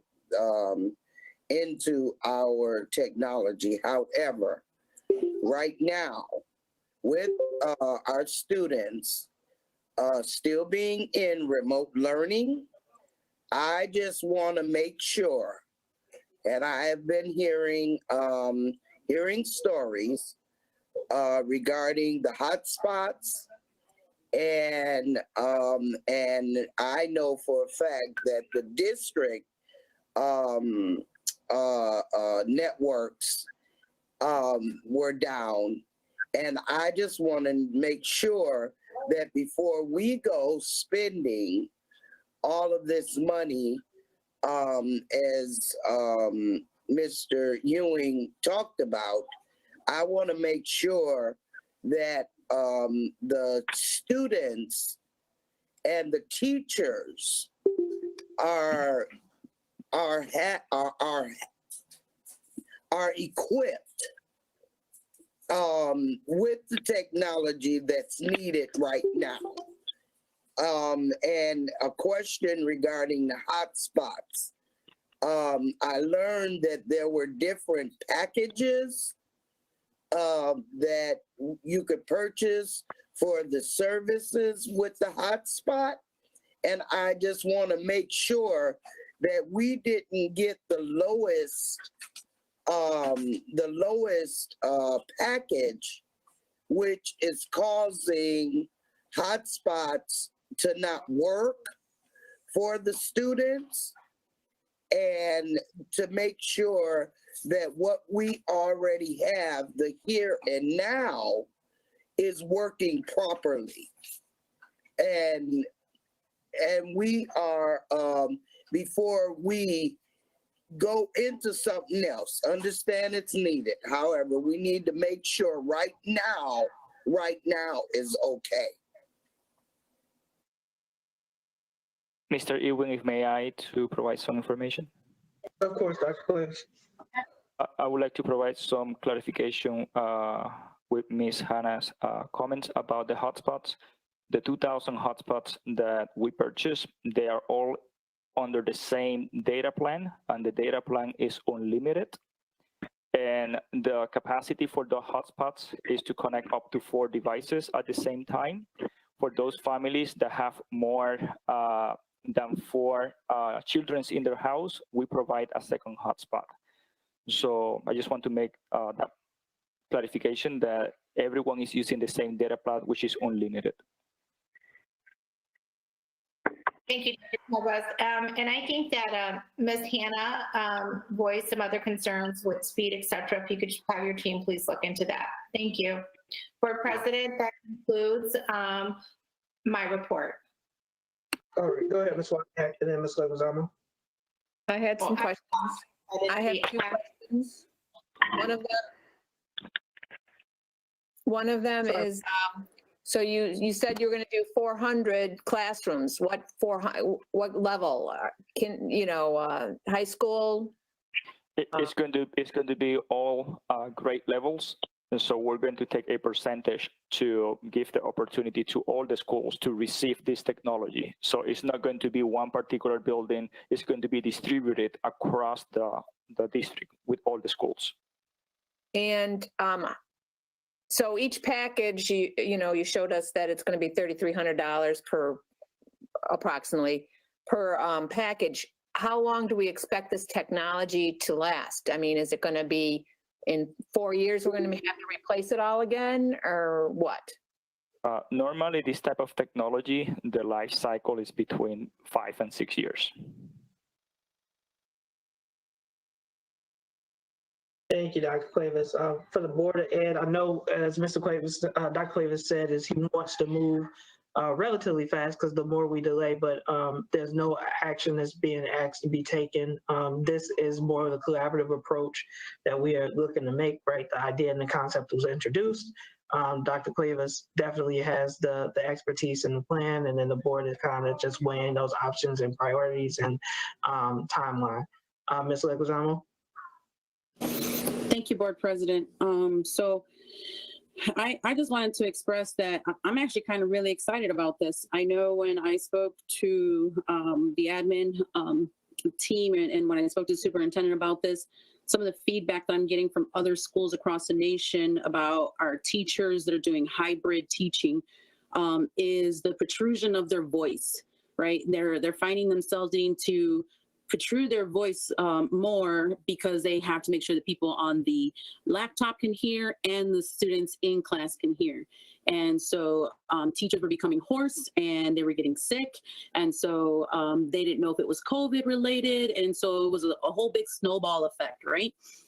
So I'm really excited to see that we are looking into definitely the headset piece of it because that's going to help reduce that type of risk. But I really do feel that this is pushing our school district into the 22nd century, right? I'd love to see this in all of our classrooms in a more projected timeline sooner projected timeline. We had classrooms pre-pandemic that were similarly set up like this, and that is through the K through 12 Elevate program that we approved. So we have like a good, I think I remember 10 classes, give or take, where our teachers are teaching remote, and the classroom is set up with technology so that they can sit there, listen to the teacher that's teaching from a remote basis. So I'm really excited about our school district providing a different type of educational experience. There's not a lot of schools that are out there that offer a secondary type of educational experience through the public education system. And so I think that is a great selling point for our community, for people wanting to move into our community, for as an economic standpoint. I think it's a great option to have a secondary option. And so I'm really looking forward to other types of innovations. I know we're now looking into maybe even having potential our teachers remote teaching. We may never know. This really opens up the door for us into the 22nd century. And because we're talking about innovation and technology, I just want to put it out there that I'd even like to see AR or VR in our science classes. So taking us into the 22nd century, let's do it. Board President, this is Eduardo. May I just briefly say something with your permission? Yes, sir. Of course. Oh, all right, thank you. So I just wanted to add to that comment, though, and also expand on your question about the timeline. The timeline wasn't in reference to the hybrid situation. The timeline was with accessibility to this equipment. We can't get it all at once just because of what's, I think, appliances, you name it, it's very difficult to get computers. And so that was one of the issues. The other issue is that it's costly. And so it does help us to break it out over time so that we're addressing the training issue. And part of what we've already done is started to work with the WIN trainers. One of the WIN trainers, I know that Josue can expand on this, but we did a we did a test with this with one of our team members, and then we've identified a classroom that we could kind of tape an experience with. The other one important piece I wanted to mention, and something that Ms. Leguizamo touched on, is the innovation piece. And we really have to start thinking that the classroom exists outside of the four walls. And over the summer, this would help with our summer programming to offer, hopefully we will be able to move back into in-person summer programming, but maybe we can also offer access virtually for students who still need that comfort of being in their own home. So again, it speaks to innovation, it speaks to access, and it does speak to this innovation piece. So I just wanted to hit on those points because I think it's really important that, again, the short-term and long-term benefits. So thank you for the opportunity to share that. Thank you. I think, as I said, I'm always excited about the potential, but you all know in an old district comes old problems, and I think, I'm excited about the potential, and so I appreciate the superintendent bringing it forward, and I look forward to continued discussions, and Ms. Leguizamo, I appreciate that perspective as well. So with that, we are going to go to President's Report. I will not be super long-winded this evening. I do want to read a response that I got from Supervisor Jones. She could not get through. She said she was speaking, but for whatever reason, we could not hear her. So she wrote an email to President Ewing, members of Waukegan School District 60, and Superintendent Placencia. Thank you for your benevolent recognition of a kind-hearted, principled, godly, humble, and courageous man named Wallston Francis, who was sent to this community 28 years ago to lead our congregation as pastor of Shiloh and to selflessly give of himself as a humble servant to and for District 60, the Lake County community, and beyond. The resolution was beautiful. Thank you for calling upon me for remarks. I responded, but you were unable to hear me. Keep up the great work. And we appreciate that note. I do know that, as the superintendent mentioned, as we keep coming up on these deadlines, there always tends to be a lot of activity. I know my email and my phone have been ringing off the hook as it relates to fear. And that's really what it is, right? Is people are still afraid of this virus. As somebody whose family has been impacted personally on not one, but a few occasions, I understand it and understand the seriousness and the gravity of it. And so I know that we've put safety first and that we will continue to do so, and we will provide as much notice as possible when and if we move between the different phases. So I just wanted to reiterate that to the community and the public as a whole. To the Board of Education, I know there have been many events. If there are concerns, questions, always I'm an email or phone call away. I know Mr. Riddle has reached out on numerous occasions. Ms. Hannah reaches out. And so I want to make sure that the rest of you know is if there's a question, a concern, something that you want me to relay as a board spokesperson, something that you feel I'm not relaying correctly, is that you just give me a call, shoot me an email, ask me a question to make sure that we move forward on the same page as a deliberative body. So I thank each and every single one of you and look forward to continue working together, right? And that concludes my president's report. So there are no information items. Are there any old items that members feel we need to review? Yes. I had talked, Mr. President, about the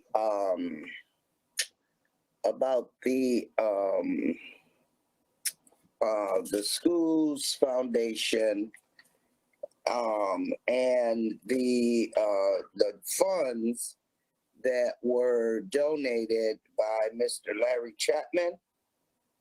And I really still have not received any kind of response as to how that money was used, and is there some documentation that can show that that money went for the intended purpose of Mr. Chapman? And also I found out that one of our past athletes, who is now a pro athlete, also gave us a donation, Mr. Rashawn Melvin. And I would like to also know where that money was used at. So I am still looking for those answers. And it's kind of been a while. So Ms. Hannah, I know Mr. Luosa made himself available as the treasurer. He did that at the meeting. That's just a matter of connecting. But Ms. Wozniak, did you want to make a comment on that? I don't remember the exact split for Mr. Chapman's dollars, but some of it went to the Trap Auditorium, and the rest went to do the new lockers for the musical instruments. Have you seen those at Brookside campus? They look wonderful. They're very nice, and they needed to be replaced. And that, but Mr. Chapman wanted the money to go directly to students for the music program. Yeah, that's the lockers for the music program. Okay, and he wanted, he also wanted money to go into our reading and science programs directly to the students. And I'm hoping, but as you're saying, the money was put into the Trap Auditorium. That has nothing to do with children, but that's at another conversation. Anyway, and so, Mr. President, I am also asking about the Rashawn Melvin donation and where that money went. And these questions are coming from the community. And so they do deserve. So Ms. Hannah, I think right now, just because of, like you said, the question coming from the community, I want Mr. Alajakis, who's on the committee, to respond, is because I think each of these donations did come with, information and ways that the money could be spent. And I want it to be clear that that was met and that there not be any ambiguity around that. So Mr. Alajakis, can you please speak to this? Thank you, Mr. Ewing. For the donation from Mr. Rashawn Melvin, we'll have to check with athletics on that, is where I believe he donated money for. As far as Mr. Chapman's donation from the summer of 2018, we worked with Ms. Manley in Mr. Chapman's organization to ensure, as the Schools Foundation did, to ensure that the money he donated was used in a manner in which that was acceptable to him. And because he was involved with music at Waukegan High School, and when we explained the need for new musical lockers at the Brookside campus, he was excited to make a donation for that. And we did notify the board about that back at that time and some photographic evidence, and that's all been shared with Mr. Chapman and his organization. And so all those purchases and all the funds were worked out with his organization and how he wanted to see a portion go toward the lockers, and then another portion, the balance of the donation, he wanted to see go toward the CHAP auditorium renovations, which were undergoing at that time. So there was a deviation from the reading and the science programs? So there are two things that I want to, is the Waukegan Schools Foundation is a separate entity. We have two board members that sit on that committee. They are available, accessible. I'm sure any of them will answer these questions. The board does not have financial oversight of the Waukegan Schools Foundation. But their treasurer, Brian Golosa, is on the line. The president, I believe, is still Ms. Wozniak. Is it Mr. Grimes? And he is on the line. Ms. Wozniak is our board member who sits on the committee, like Ms. Leguizamo, are you on the committee as well? And so, if there are conversations or questions, I would ask that we put them in an email and allow them to respond. But just to reiterate to the community, anytime there's a donation given, we work to honor the request of that donation. But the board of Waukegan Public Schools does not have oversight of the Waukegan Schools Foundation. Well, let me just say this, Mr. Ewing, in rebuttal to that. The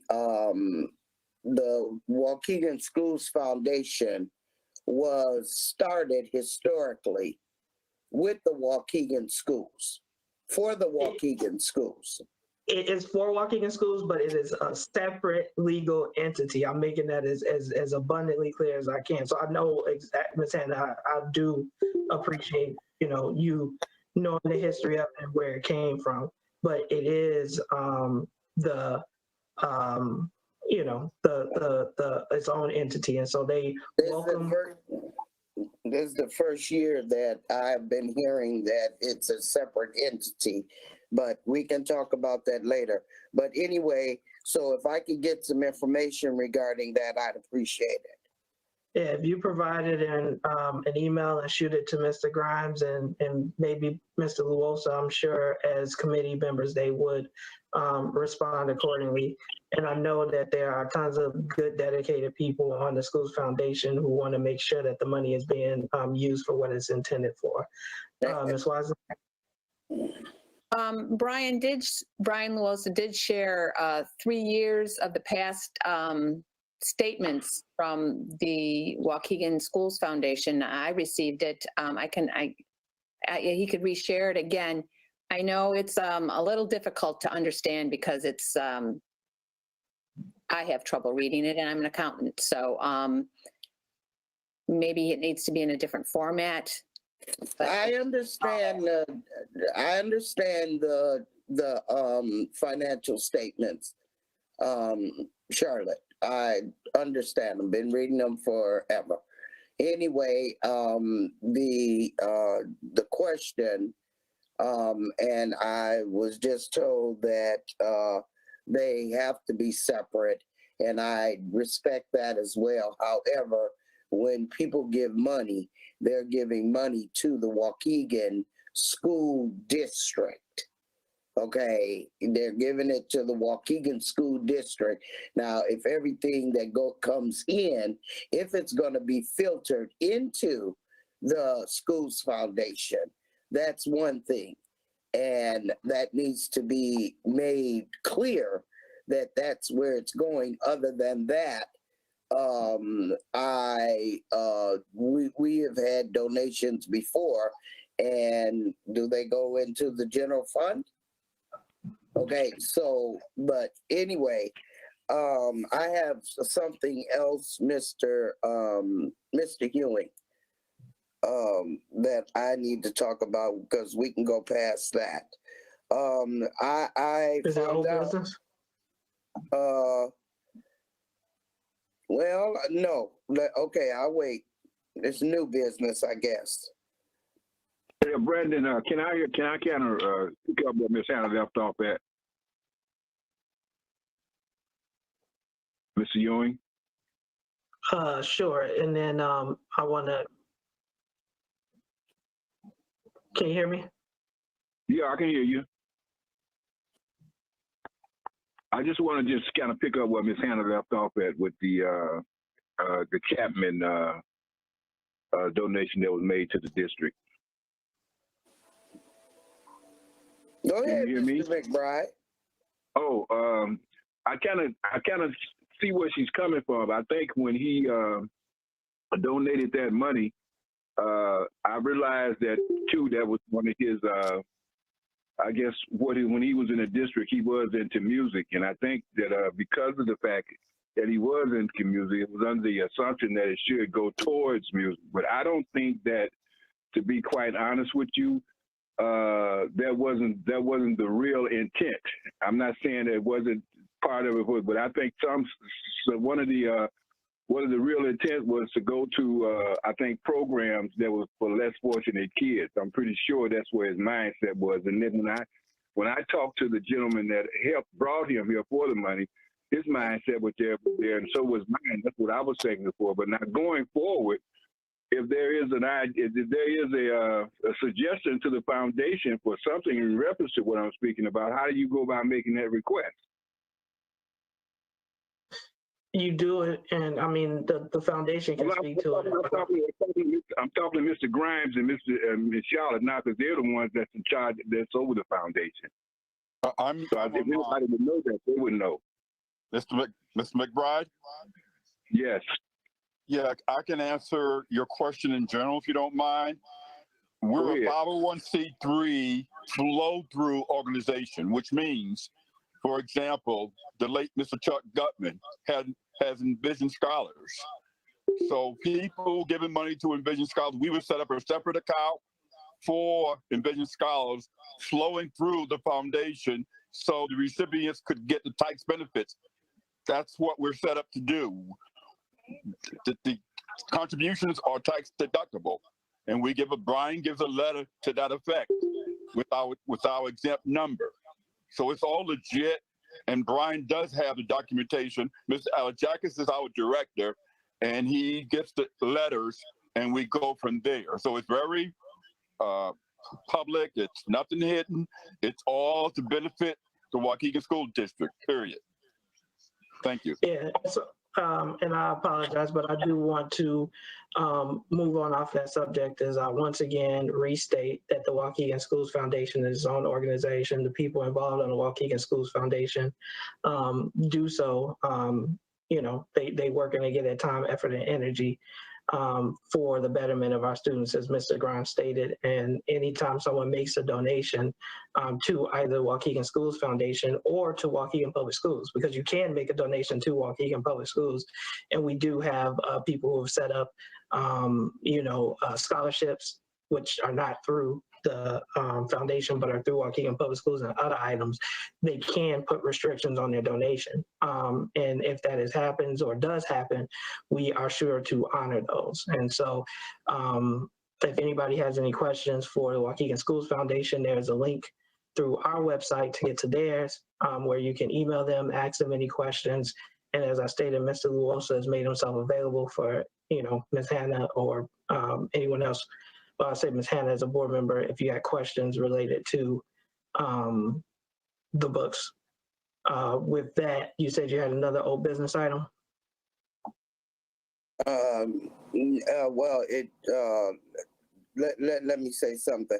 I wish the Schools Foundation would go back to giving classroom teachers monies for classroom projects. It was very, very helpful for teachers as well as for the students. And that was excellent morale builder. But no, it's a new business item, Mr. Ewing. So is there anyone else that has any old business items?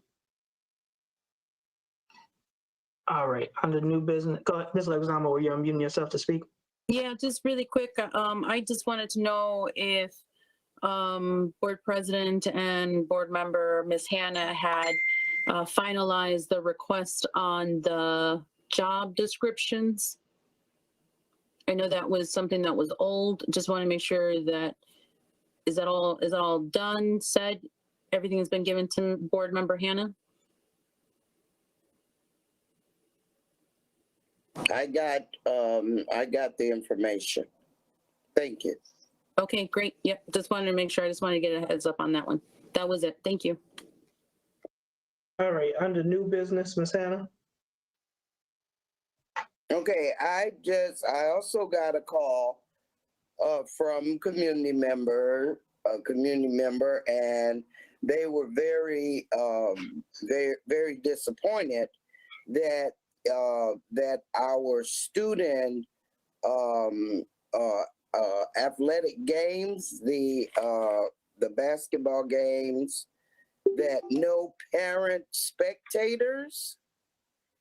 And I am just wondering why that is. And so it's just going to be just the players on the floor and no parent spectators. And why can't the parents be there to watch their children play? Yes, Ms. Hannah, we will come back to the board, but at this time, we know that as a result of COVID-19, we are trying to ensure that we are keeping our staff safe and our students safe.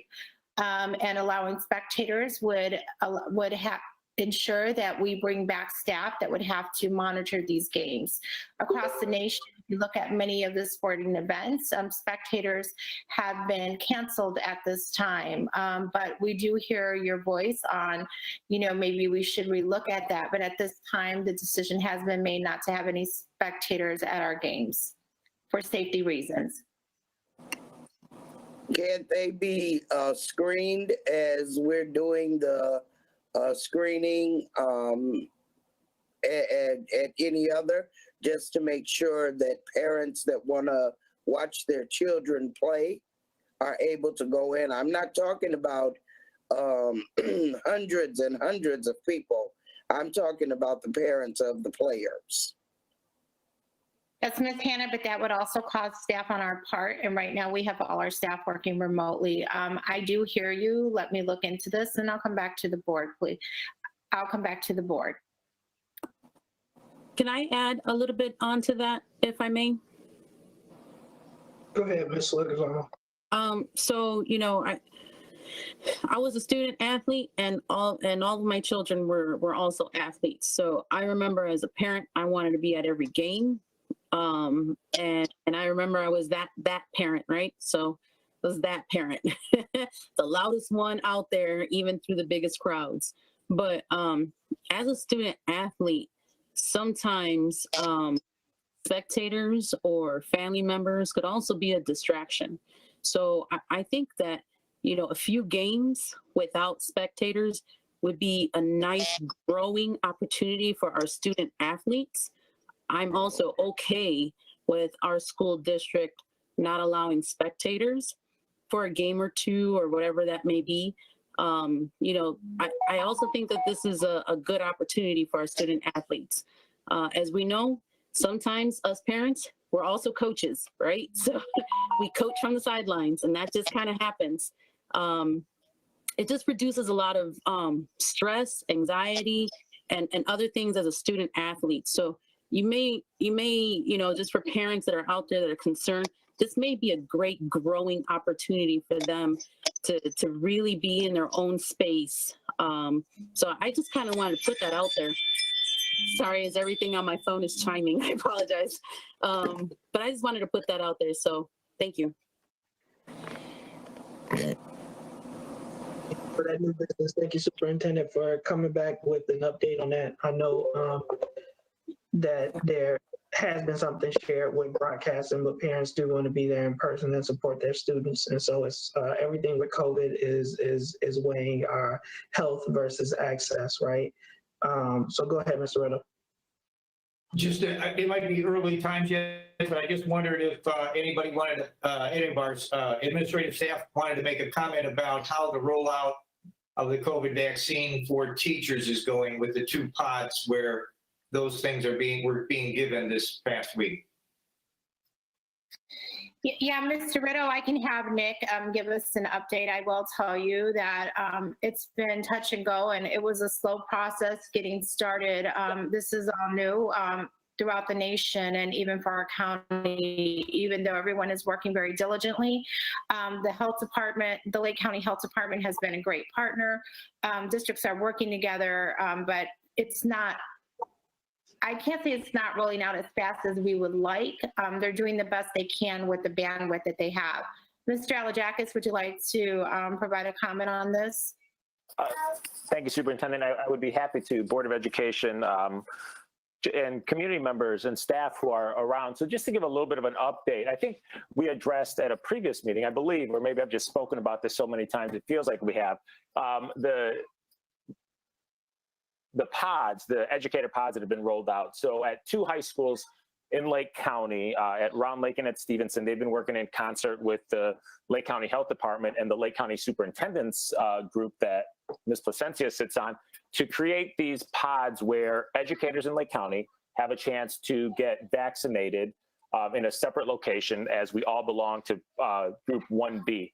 And so that would be anyone who works in a school district, does work for a school district, like our transportation, child nutrition folks, even though they may not be direct school employees, interns that are working with our schools and would be anticipated to be doing work inside the buildings once we resume and such. So that began officially last week. And there was obviously a lot of work that went into that to essentially turn, 2 rooms at high schools or 2 high school buildings into vaccination sites that are going to treat thousands of people.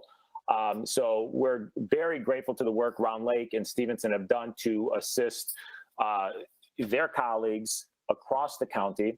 Process began last week. They anticipate somewhere in the neighborhood of 4 weeks or so to get everybody through their first round of vaccines, possibly less. I know many of our staff members have already received their first dose through these pods, and then they'll just roll right into the second dose after that. The buildings, it's kind of a neat setup to see it, if you go there in the way they've done that. Simultaneously, like the superintendent alluded to, we know that some districts, both locally and in other parts of the region and the state, have been able to partner with local pharmacies. Those are some talks that we've been in. They're still preliminary. We don't yet want to divulge any of that information, but we've had some positive talks on that front. But as Ms. Placencia stated, we're a very large district, 2,300 employees. So getting part of that relationship, it's not as easy, and it takes a little bit more work and more effort. But we're continuing to work with these groups. The district is part of the pods. Each district is kind of helping to pay for a percentage of the manpower and everything involved based on our size, and so that's how that's going to work. But that's the update I have. I don't know if there's any questions on that. Thank you. That sounds good. We're making progress. That's what I wanted to hear. Yeah, thank you for that and for the update. And I know teachers are worried that they are not getting appointments, and appointments are tough to come by.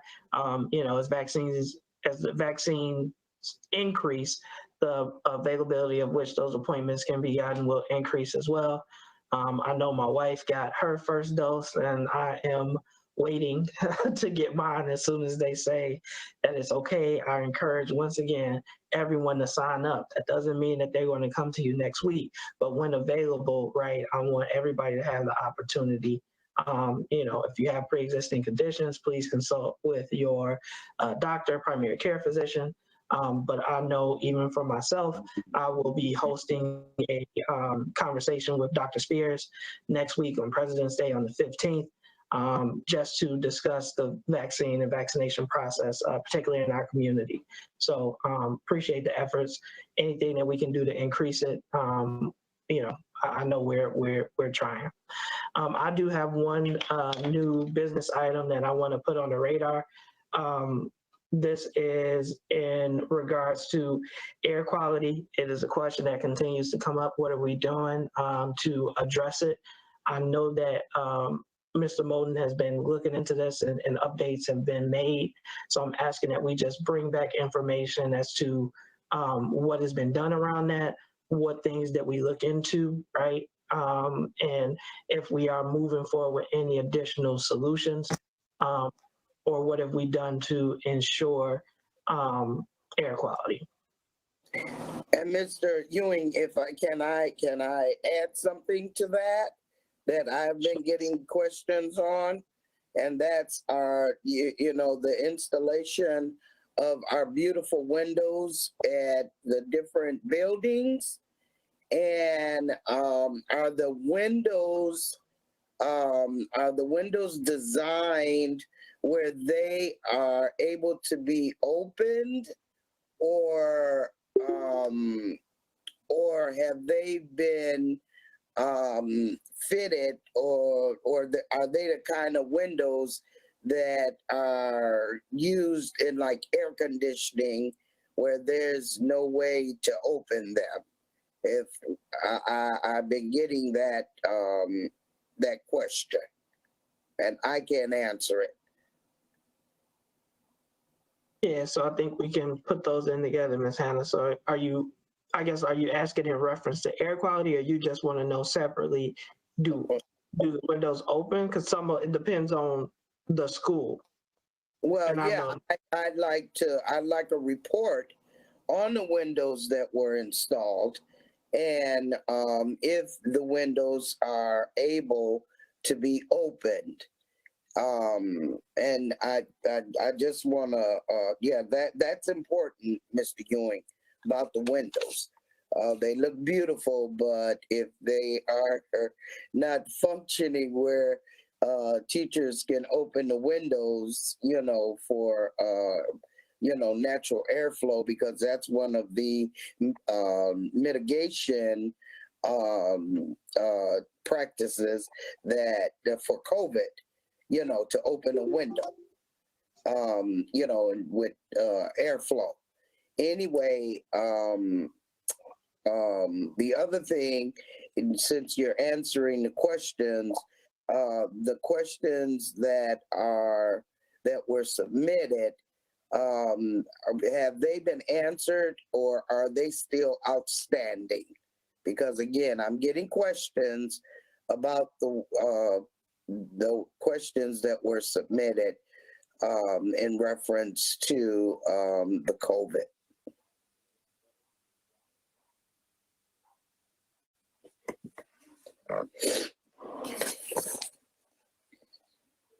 I think, were we supposed to have like a live Q&A right, posted on our website? I think that was going to be the eventual end goal. I don't know if that's still the end goal. Right, they were supposed to appear on the district website, all the questions that had been put in the chat, as well as the ones that were submitted through either text or email.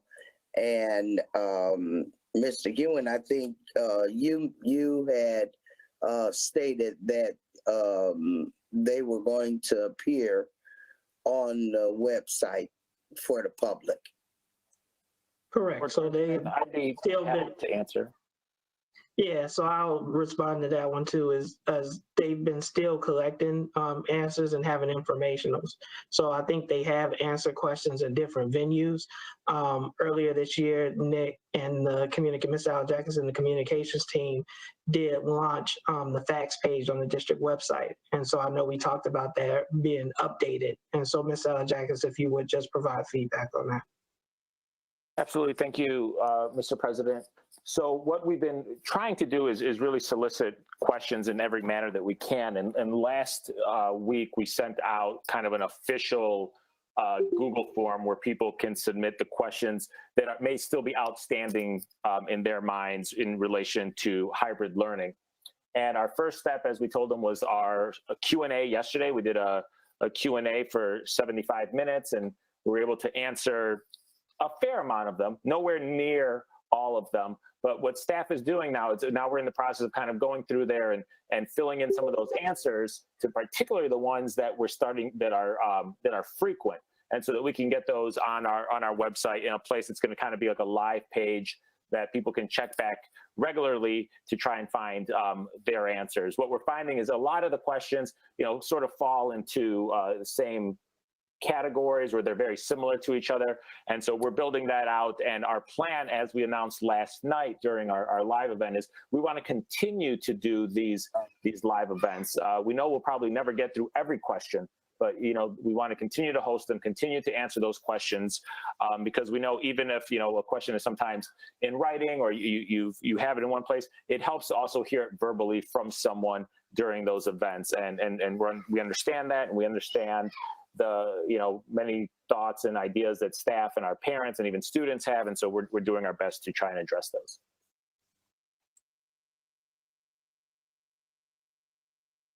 Sorry, thank you for that, Ms. Hannon, for the follow-up. And Ms. Lozano, so yes, they still are doing those informational sessions, and we will be updating the facts page on the site. Board President? Go ahead, Ms. Lozano.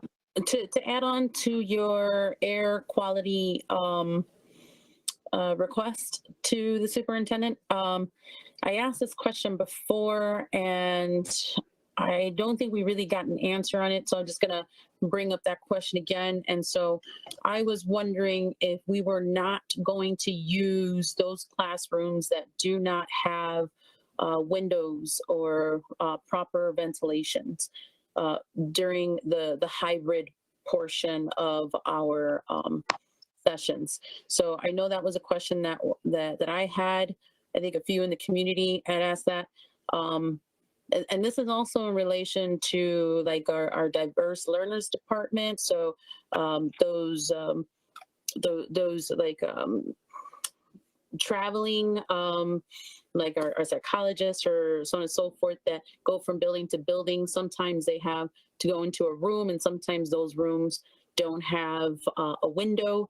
And so that's where I'm just kind of wondering also for them. So are we utilizing any rooms for the hybrid portion that does not have windows? No answer today, just part of the report. I'd like to see that as well. Thank you, Mrs. Leguizamo. And Board President Ewing, please know that the staff will be presenting on this topic at our next student achievement meeting. Mrs. Leguizamo, we did capture that question from your previous ask, and it has been encompassed in the presentation. Yeah, so to the community, those student achievement and operations meetings are on third Tuesdays, and so we have one next Tuesday. She can attend. There are many board discussion items that will be addressed. So I have emailed the board members who had questions that were on the list, and the superintendent has shared when those items will be addressed. And we have a lot of topics. So board education members, we got 2 meetings next week on Tuesday and then Wednesday. And the Tuesday meeting will be relatively lengthy, so come prepared. But it's important information, right? With that, I'm going to drop on down to legal reports. Ms. Vanderbroek, do you have any legal reports? Or Mr. Morris? Do not, we're good. Board member time. I'm going to start with, let's go with Mr. McBride. Okay. Grandmother and mother, from a grassroots effort, they have opened up a resource center for at-risk kids, for parents that want their kids to come back to school because they're falling short in their learning. The center is open up to any parent that want to bring their kids there. They have a capacity up to 10 kids. And they're having a grand opening tomorrow for any board member want to take a look at what it looks like to have some kids back in sitting around in the classroom learning. And the location is on 10th and Adams Street, 10th and Adams, which is in the hood, if any of you know where that is. But anyway, we have supported them. I think in our last meeting, we had desks that we were going to throw away at Lion Schools, and we were trying to figure out who could we give these desks to. And they do have a 501c3, so we were able to give them the desks, and along with they have connected with some of our special ed kids where some of the teachers are having problems with those kids, but they got some of our students, the special ed students, and I just dropped by there the other day. And when I walked in there, they were sitting in the class like they were in church. So I thought that was kind of interesting. But anyway, I want to just reiterate again, if you're interested in going by to see what it looks like to have kids in the classroom and at the same time going home and coming to the classroom and with no problems, go down to 10th and Adams. They're having their grand opening tomorrow. And like I said, we've been supportive with the desk and anything else that we can do because of the fact they're supporting our kids. And it's a grandmother and mother grassroots effort to get this done. What time is the grand opening? 1:30. Thank you, Mr. McBride. Thank you, Ms. McBride. So we'll continue. Go ahead, Ms. Hannah. I am basically done. Mr. Ewing, until next meeting. I just want to, well, wait. Let me say, Sam, I am very proud of you, and you keep up the good work. I like your ideas, and just keep talking for as an advocate for the students, and you guys just make sure that you're looking at those webinars. That's for the board members. That's it. Thank you. And thank you, audience, for coming out and joining us today. Thank you, Ms. Hannah. Ms. Castellanos. Hi, am I on? Yes, sir. Thank you. Thank you. Just want to loop back to the open comments. What Ms. Charles said regarding Oakdale. There was a mistake made, but I also want this to be an opportunity for Oakdale teachers and everyone who's part of the district. Keep your head up. This is an opportunity to teach staff, teach families, teach kids the power that words hold, the problems that are going on in our community and in our world. I look forward to see what they do with this opportunity. So Oakdale team, keep your head up.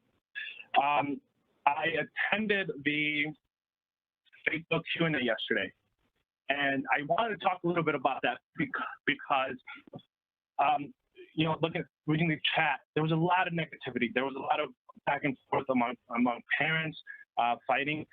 And it made me sad because this is not the time to be separated. This is the time to be united. This is the time to be part of the conversation, part of the plan that the district is trying to put in place to enter this hybrid model. And I understand that families are scared, teachers are scared, but this is something that can be safely done. Coming from a district, working from a district that has been open since the 2020-2021 school year, from experience, I know it can be done. It can safely be done. We can give students and staff a safe environment to return to in-person learning. The quality of teaching, of having teachers in class and me seeing it firsthand does improve. Having teachers in classrooms and teaching kids both remotely and in person under these circumstances does improve, considering that we're all in remote right now. I'm glad to see that a lot of staff members are participating in the all-vax vaccine through the Lake County Health Department. I hope that other companies or other Waukegan, for example, I hope they extend the reach to different school districts, specifically ours, and help vaccinate more staff members. Fingers crossed. And what else? That's all I have to say. I want to thank everyone for coming out tonight. Board members, thank you. As always, I appreciate you. Isam, sir, you're doing a fantastic job. Great feedback, great ideas. Keep them coming. Thank you. Thank you. Awesome. All right. Ms. Wozniak. Pass. Ms. Leguizamo. Thank you, Board President. So I have three things here. Hopefully I'll try to keep them light.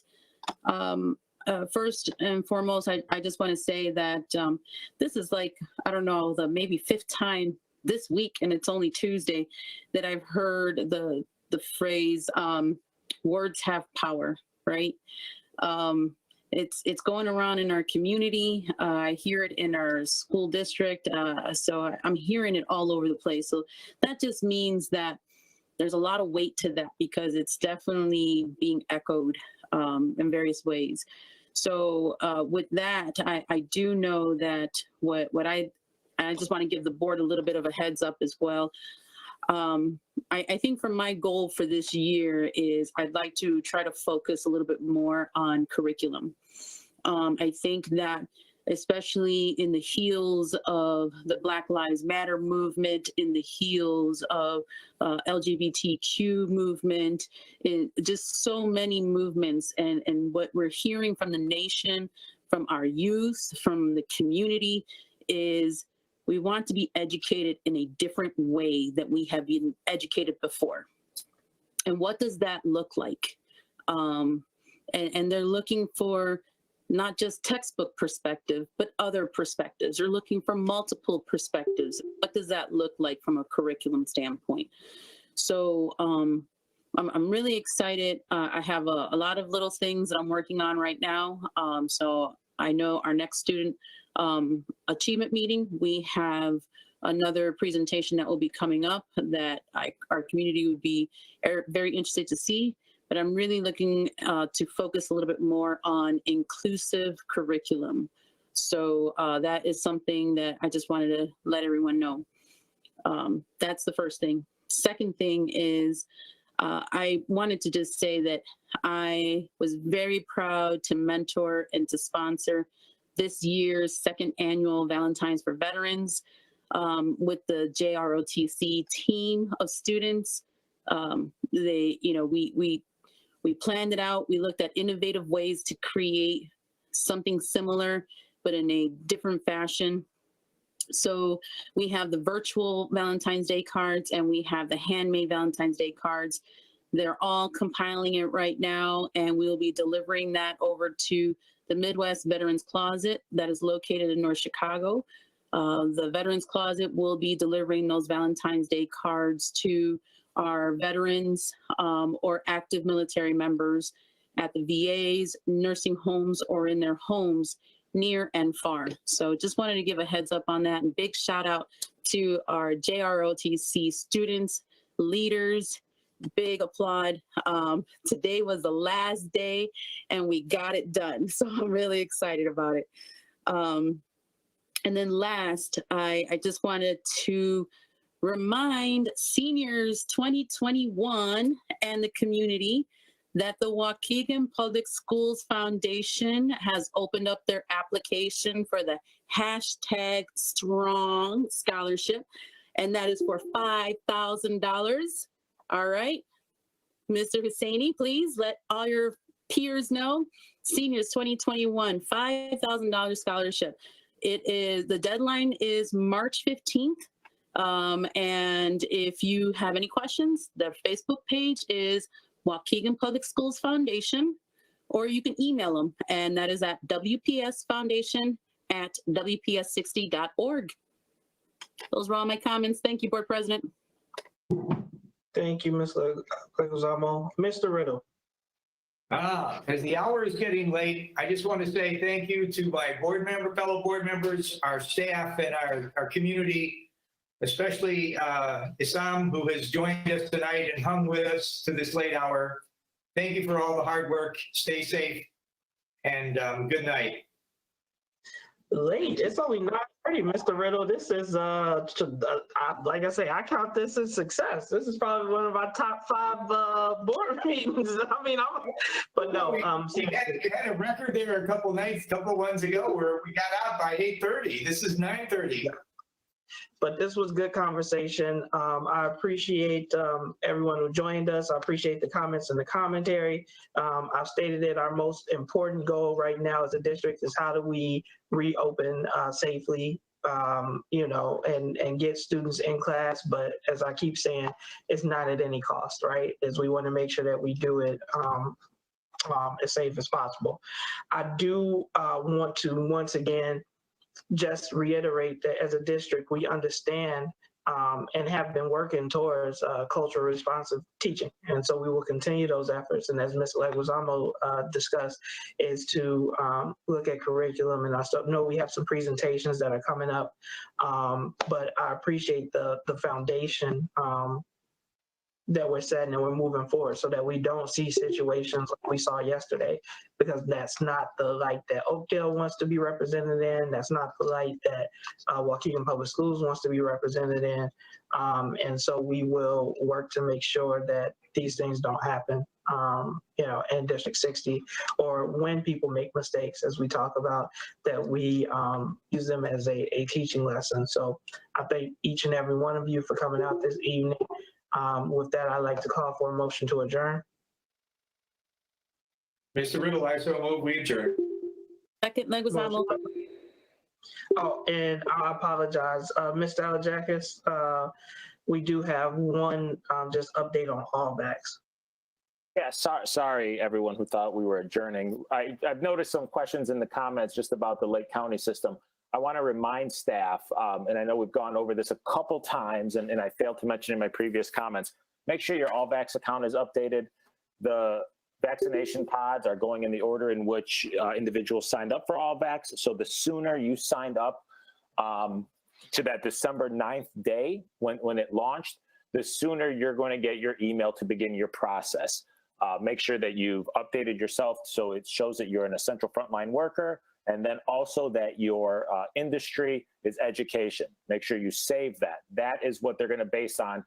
That's information they're going to need to see in order to send you that email letting you know it's time for you to schedule your vaccine at one of those high schools. So please make sure that's updated, and it'll, you know, increase your chances of getting that email sooner. And I'm sorry, Ms. Ritter, do you mind reaching out? Is it a COVID-related question or a question about AllVax? It is. It is a question related to AllVax. If you have previously signed up for AllVax, you need to go back in and make sure that you sign that you are willing to share your information with other providers, because other providers have the ability to give you the vaccination. And if you say, yes, share my information with other providers, if the vaccination comes up for your group first through other providers other than the AllVax, you will then be notified via their system. Thank you. And so for any other questions related to AllVax, I would ask that you reach out to Ann Alajakis at WPS60.org. But I do appreciate that feedback. We have a motion on the floor. I don't know if we had a second for adjournment. Yes. Second was Ms. Wozniak. Right, yes. Roll call vote, please. Mr. Riddle? Yes. Mr. McBride? Ms. Hannah? Yes. Ms. Callahan-Wozniak? Yes. Ms. Leguizamo? Yes. Mr. Castellanos? Mr. Ewing? Yes, have a great night, everyone. Good night. Good night, all. Good night, everyone. Thank you. Good night. Thank you. Good night.